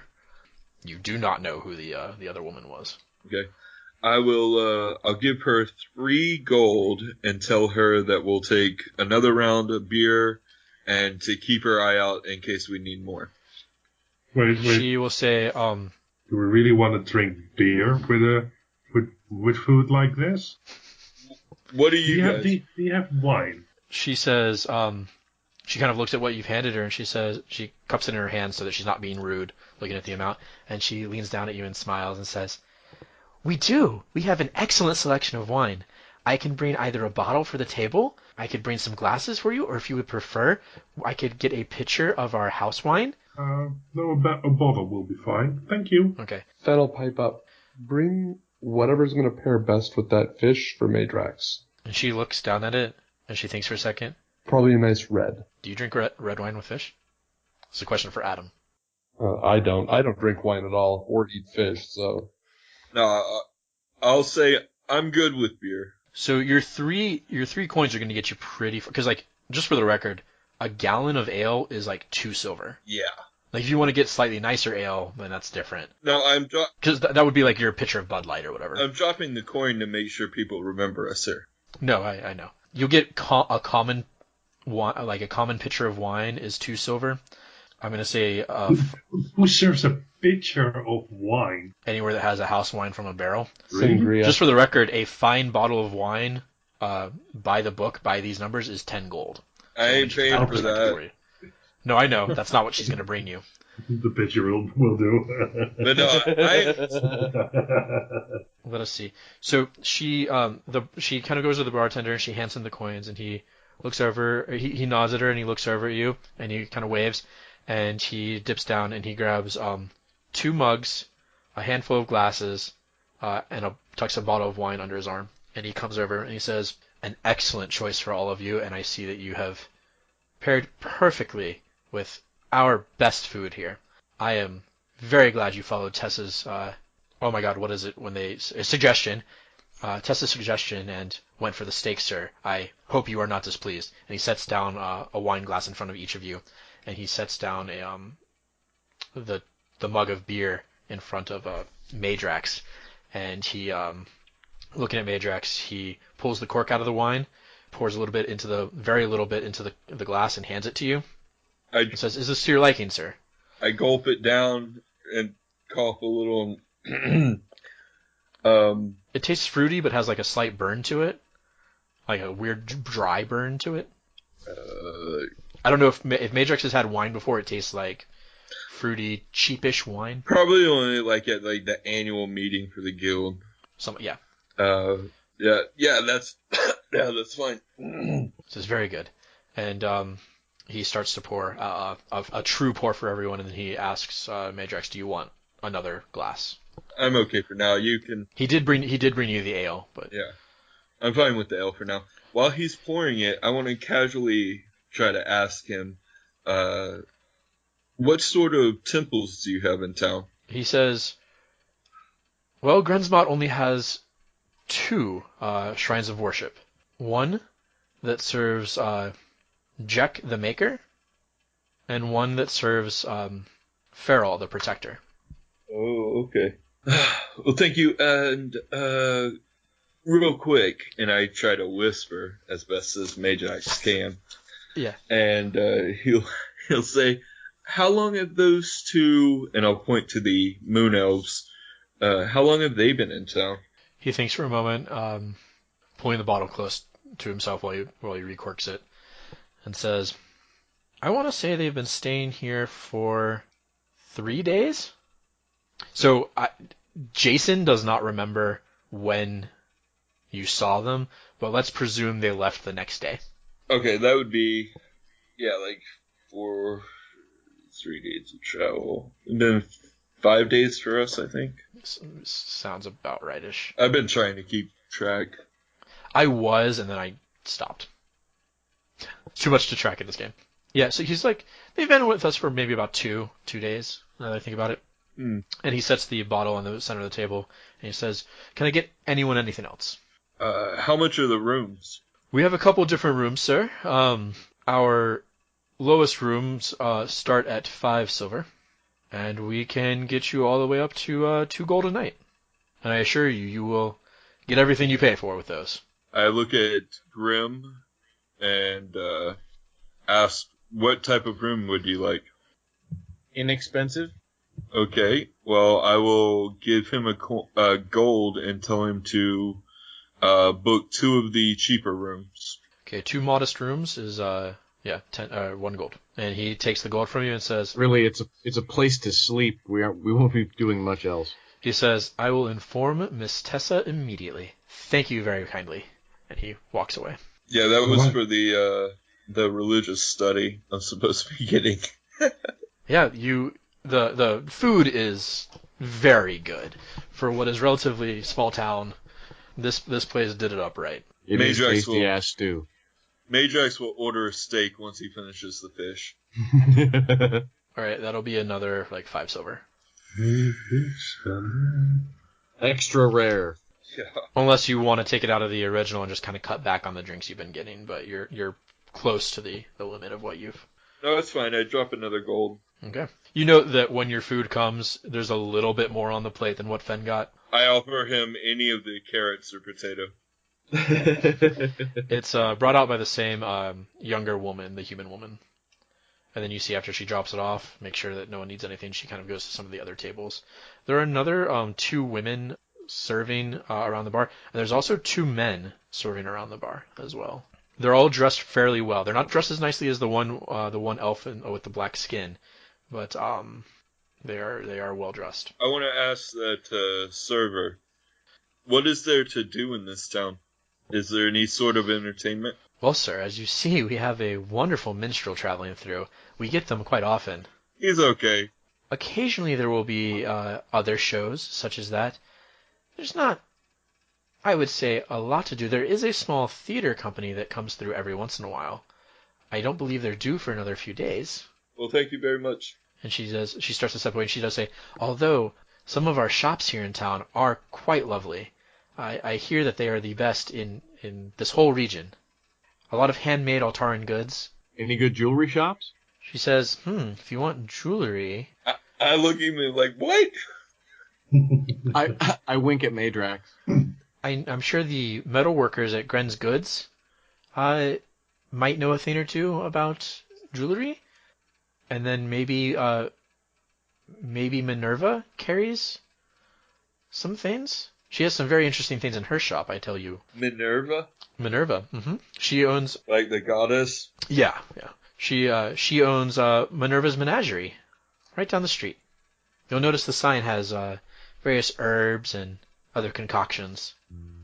Potion. A fun little store to get lost in. Lick a lot of things on shelves. That was funny. Menagerie. Yes. Okay. This town is almost 100% alliteration, just for the record. It's happening. But, the food is amazing. After a little while, the minstrel actually picks it up and really gets going. And there are actually 2 other people who had not been performing with him, and now they get up. He's on the fiddle. A woman dressed in kind of bright colors, kind of bard type dress, gets up and she starts playing like a flute, and then another person gets up and starts playing a little like harp thing, and they actually get pretty going with some good music. You see that the girls upstairs are the women's upstairs are doing slightly better business now that it has picked up. Grim taps his foot. Are there people dancing? There's not really a lot of room for it, Alright. but there are some people kind of moving their head around. And there's Grim's foot.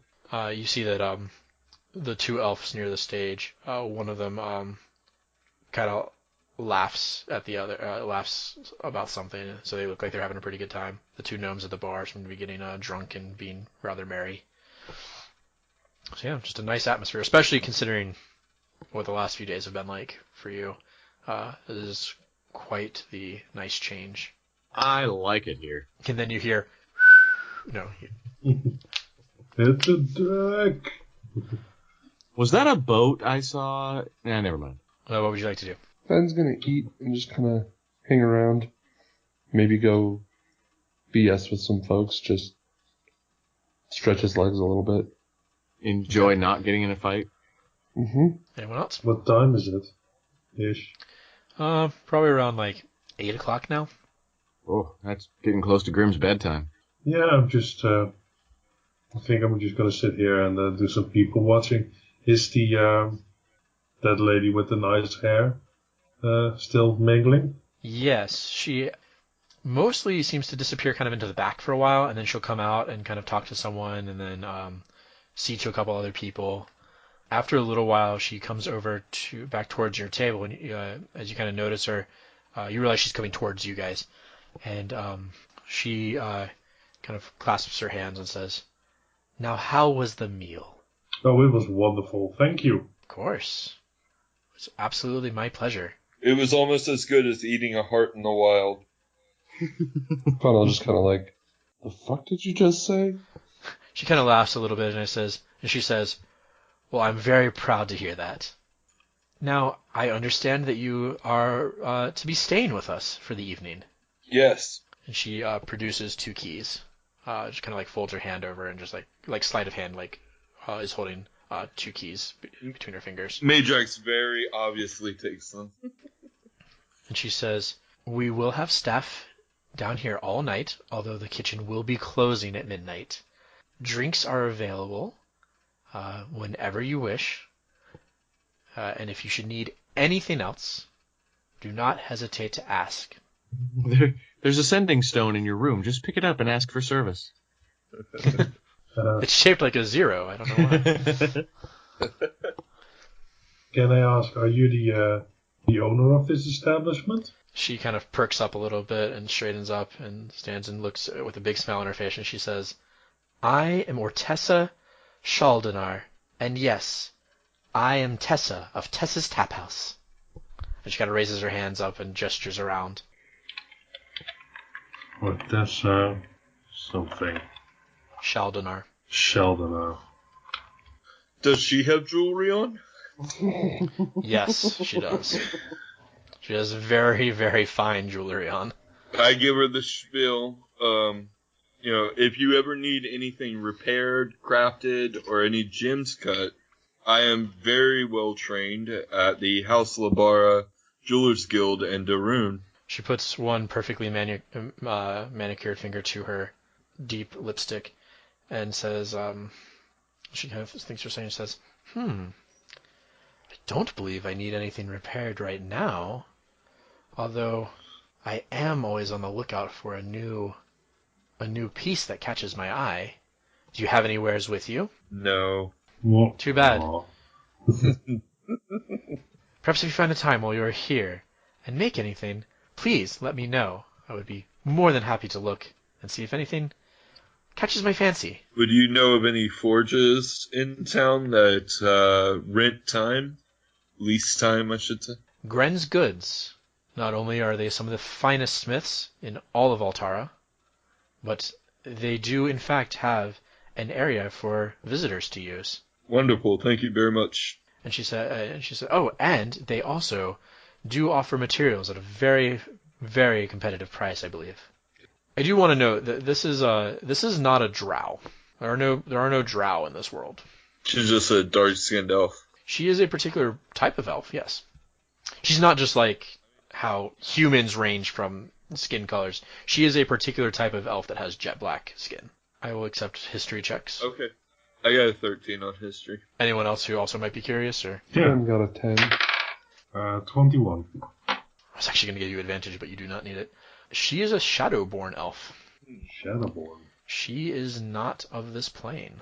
Or, mythologically speaking, her people are not of this plane. Demon. And actually, as soon as that occurs to you, you get a deep shiver up your spine. Who does? Not because of something you know about you. Me. Not because of something you know about them per se. Just as soon as you're like, oh, I remember a Shadowborn, and as soon as it comes to your mind and like what that means, you just get that cold shiver up your spine. Okay. And what does it exactly? What exactly is a shadow elf then? So they are they're comparable somewhat in D&D to like the quasi elves that serve the Raven Queen, the Shadar Kai. Yeah. But obviously different backgrounds to them. So they are from the realm of shadows. Their people. They are often looked upon the same way as drow. They do not have a great reputation. Earned, but Okay. That's unfortunate. they are. Let's see, 1, 2, 3, 4, 5, 6, 7, 8. They are one of the 8 types of elves in this world. I need to roll up an elf. And you have absolutely never seen a Shadowborn elf before. This is very staggering. Okay. But she radiates such like confidence and like happiness and exuberance that you're like, oh, okay, well, whatever. Well, you have a lovely establishment here, and I thank you very much for your kind hospitality. She does a very deep curtsy and kind of lifts the edges of her skirt out into it and says, that means quite a lot to me. This place is my heart and soul. Everything I am I have put into this. I would ask one more favor, ma'am. Anything, sir. My friend here, and I'll gesture towards Phen, has a flask. I was wondering if we could get it filled with a fine liquor. She turns to Phen and says, and smiles, like a big cat-like smile, just showing all her teeth. She's wearing like dark maroon lipstick and just spreads up perfectly and says, does your friend have a preference? Always been a fan of good rums. We have an excellent rum, sir. Perfect. Just for the record, it's out of character. It's gonna cost even just a flask. It's gonna be pricey-ish. That'll take care of it. It's fine. Okay. What do you guys have? Don't answer that. I think you have more than anybody. Yeah, probably, but I'm also not spending it. She's been squirreling it away. She's just gonna hire adventurers to go out with you guys, and she's gonna make those characters and run them. I'm back. To fill your flask, it's gonna be Welcome back. with the rum she's suggesting. She says, is there anything else you'll need from me? Otherwise, I will fetch the bartender for you. I'll ask her if there are any dwarves in the establishment today. She says, no, sir, I have not seen any, but I do believe that there are some in town today. Okay. Unless they left this morning. All right. You said that Gren's Goods. Is that run by dwarves or? No, it is not. Yungren is, I have a couple different things here. Sorry. Yungren is, in fact, a lovely orc. Okay. A wonderful pillar of our community. I'll kind of describe Roken's clan symbol. Ask if she's ever seen that. She closes her eyes for a moment. The deep purple eyeshadow taking over her eyes as they close. And she thinks for a moment. I believe I have seen, and as she opens them, I believe I have seen this symbol before.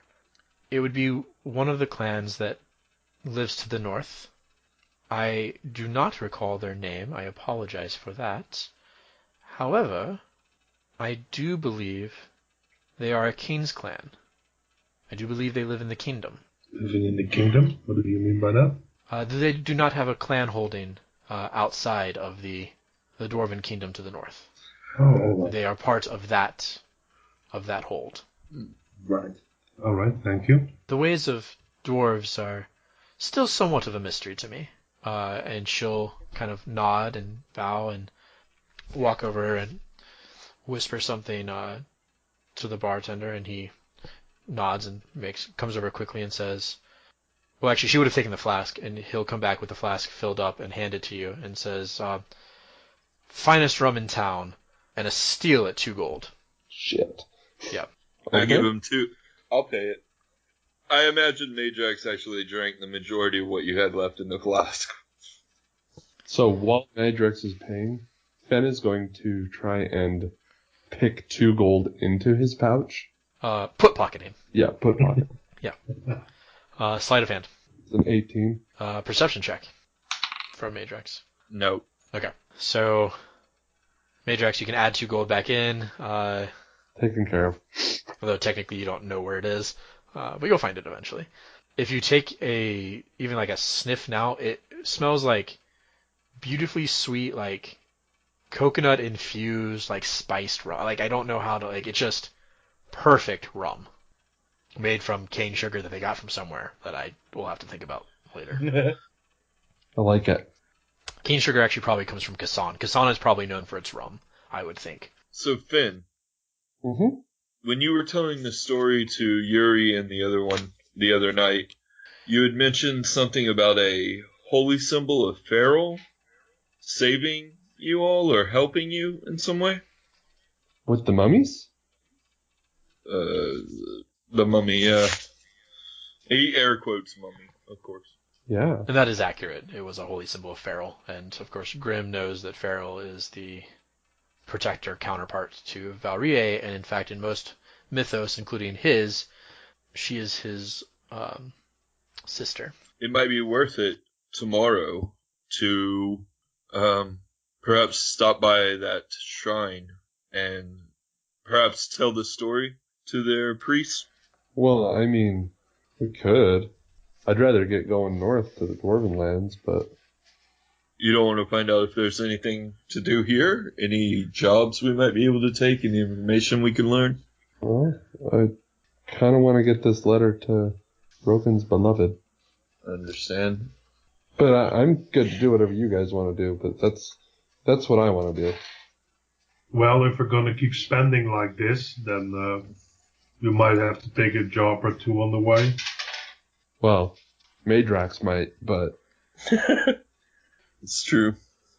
At least until he goes broke. Yep. So, we're basically, should we rest and talk about it tomorrow, or? Yeah, probably. Okay. It is getting late. Well, I do want to finish this bottle of wine, of the pitcher of wine. Sorry. You did get a bottle. It's just a cheaper bottle. Yeah. Grimm's gonna pass on more wine. Wine headaches are the worst. It's like one of those kind of wine bottles that's like fat and like jug shaped, and you're kind of like, I feel bad buying this, but There's a loop in it, so you can hold on with one finger. yeah. All right. Well, if you guys are pretty much done and go to bed, I'm, before we leave, I'm going to go say hello to the elves. when you kind of approach close enough that they notice you, they look up and their eyes kind of get wide for a moment, and then they Oh god, he's coming. they smile and greet you in Elvish. I'm sorry, I haven't learned your language yet. He does the asshole talking louder thing again. Yeah. Yeah.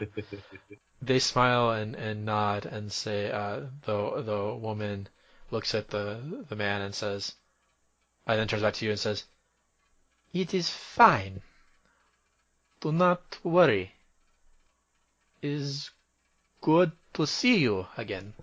Thanks. What are you two doing in Grinsmont? And she kind of looks at the man for a second, and he says something, and she nods, like confirming a word. And Can I read their body language? See, I don't know. I mean, yeah, you want to do an insight check? yeah, they left right before the attack. Yeah, give me a disadvantage though. Oh, sweet!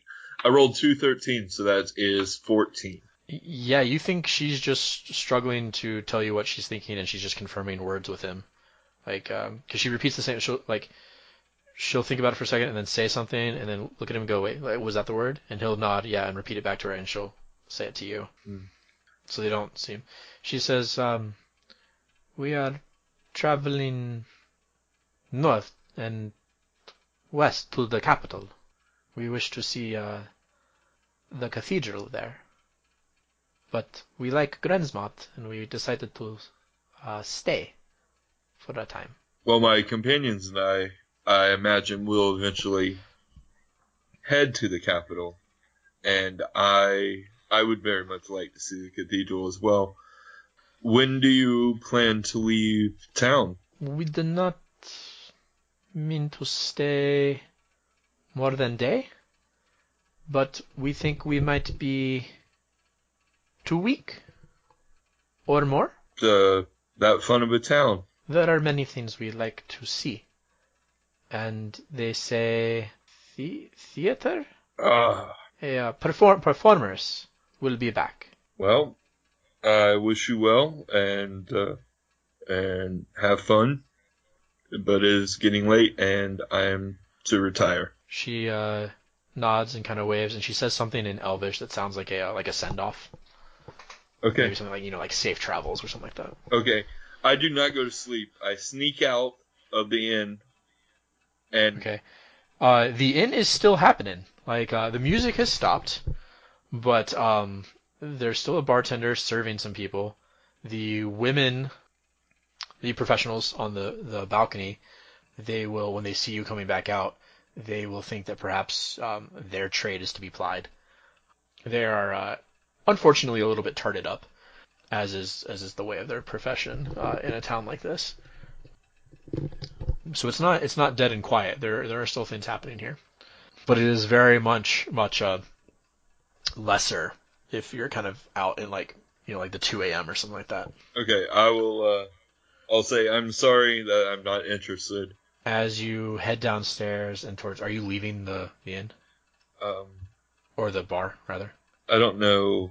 Maybe I'll just slowly drink another ale. Okay. Oh, you want to join me? Sure. I'm not drinking that, and I'll point to the wine though. And I want to keep my eyes on the elves. The elves are gone. Oh, I want to. They have gone to bed. They're staying here? They went to a room upstairs. Yes. Oh, I would have totally followed them. Okay, you would have seen that they well, you left to go to sleep. No. Did you not go upstairs to your room and then like sit in your room and then come back? Okay. Yeah. I misunderstood what you were doing. Oh. I thought you went to your room then snuck back out of your room several hours later. No. No, at around midnight they will go up to a room. Okay. You ready for bed, Shae? I checked the wine, how much is left. It's gone. Yep, good to go. By the way, what's your obsession with these elves? Well, the last time I saw them was the night before the attack in Baytown. I certainly do not trust anyone after that. That's fair. I think it was 2 nights before Baytown, but I could be wrong. I don't know that matters, but They seem like nice people, though. as they headed to their room, you do see that they stop and talk to Tessa for a little bit. Are they close enough that we can hear them? Do you speak Elvish? Yes. Ah, then yes. She's asking them basically how they found everything that evening. And they said excellent, excellent, and she says, "Are those friends of yours over at the table?" But she doesn't gesture or like move at all.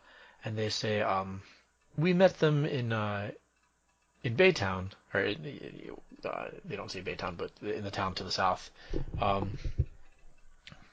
I believe they seem to be some sort of folk hero there."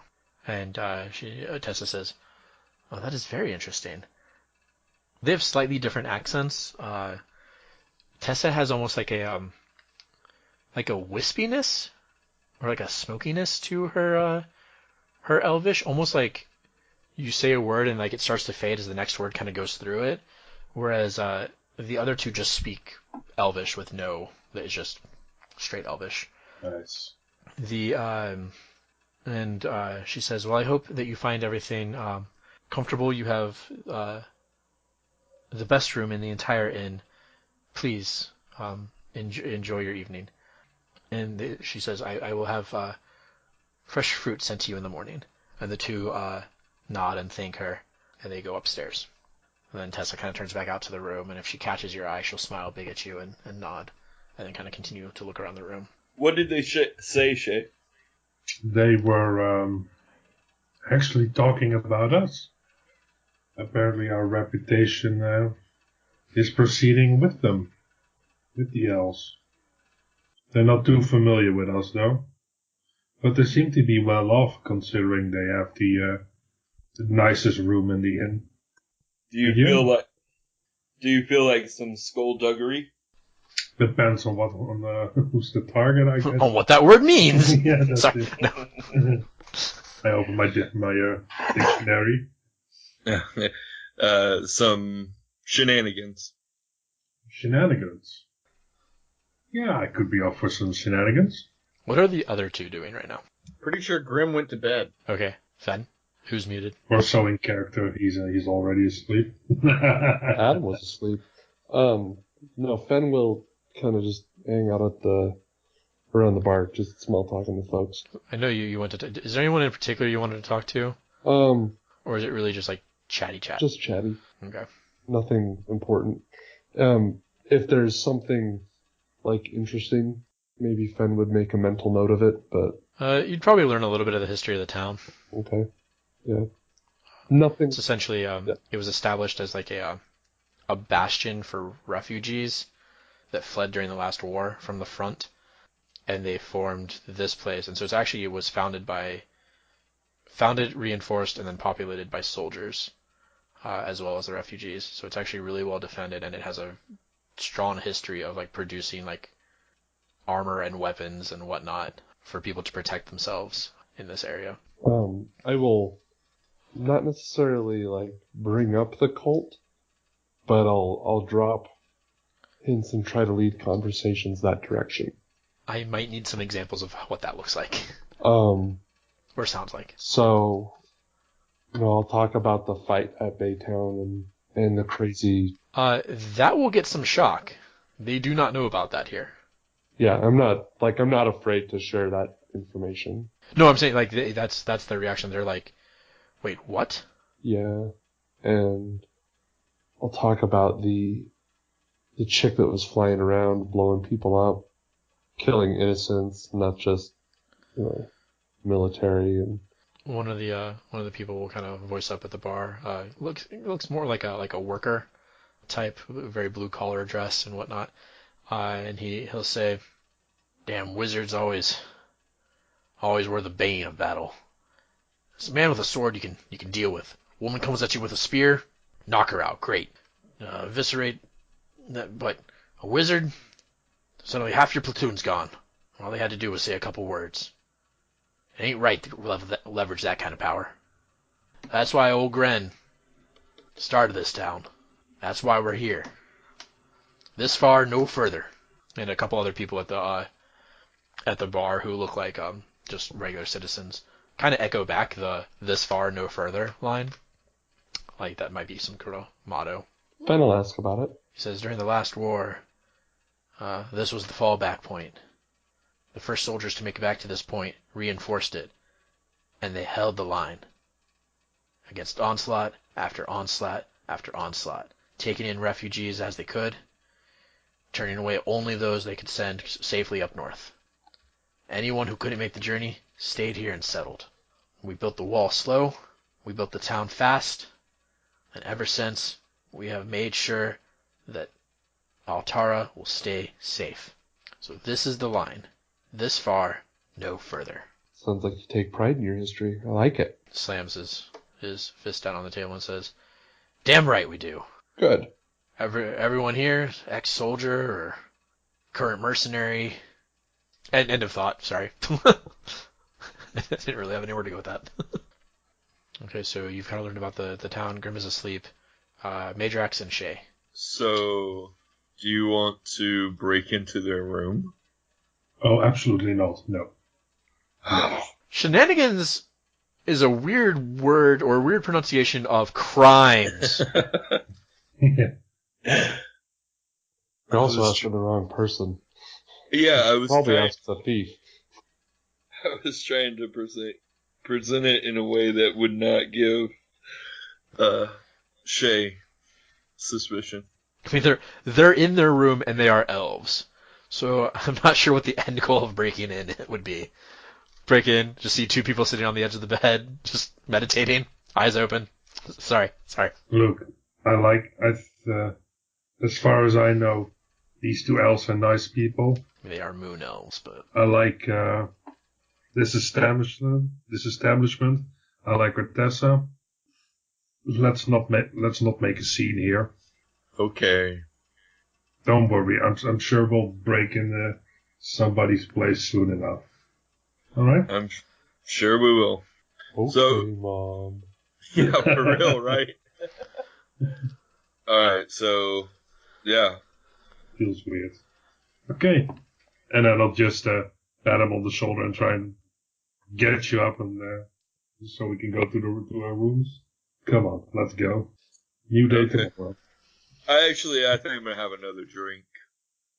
Uh-huh. Yeah. We have had a lot to drink tonight. We don't have anything to do but walk tomorrow, so. Exactly. Let's do so with a clear head. Come on, big spender. Phen will go to bed. When I see Phen go to bed, I'll give up. Go to bed. all right. You enter your rooms, and they are very clean, the medieval fantasy version of just like when you go to a normal hotel and it's two beds, very nice. They are single beds, but that's neither here nor there. So it's not that nice, I guess. There is art on the walls and like a vase of flowers on a small table. It's nice for modest accommodations. I cast See Invisibility and check out the room. There's nothing weird about the room. See Invisible is ethereal and invisible creatures, right? Yeah. Okay. Shae will just freshen up and, get in her There is a small a pitcher of water and a little basin and all that. nice. She get into her nice clothes and go to bed. Meidrax takes off all of his clothes and gets in the bed. You're staying with Shae. Sure, why not? Phen will actually stop and enjoy the flowers. They are nice.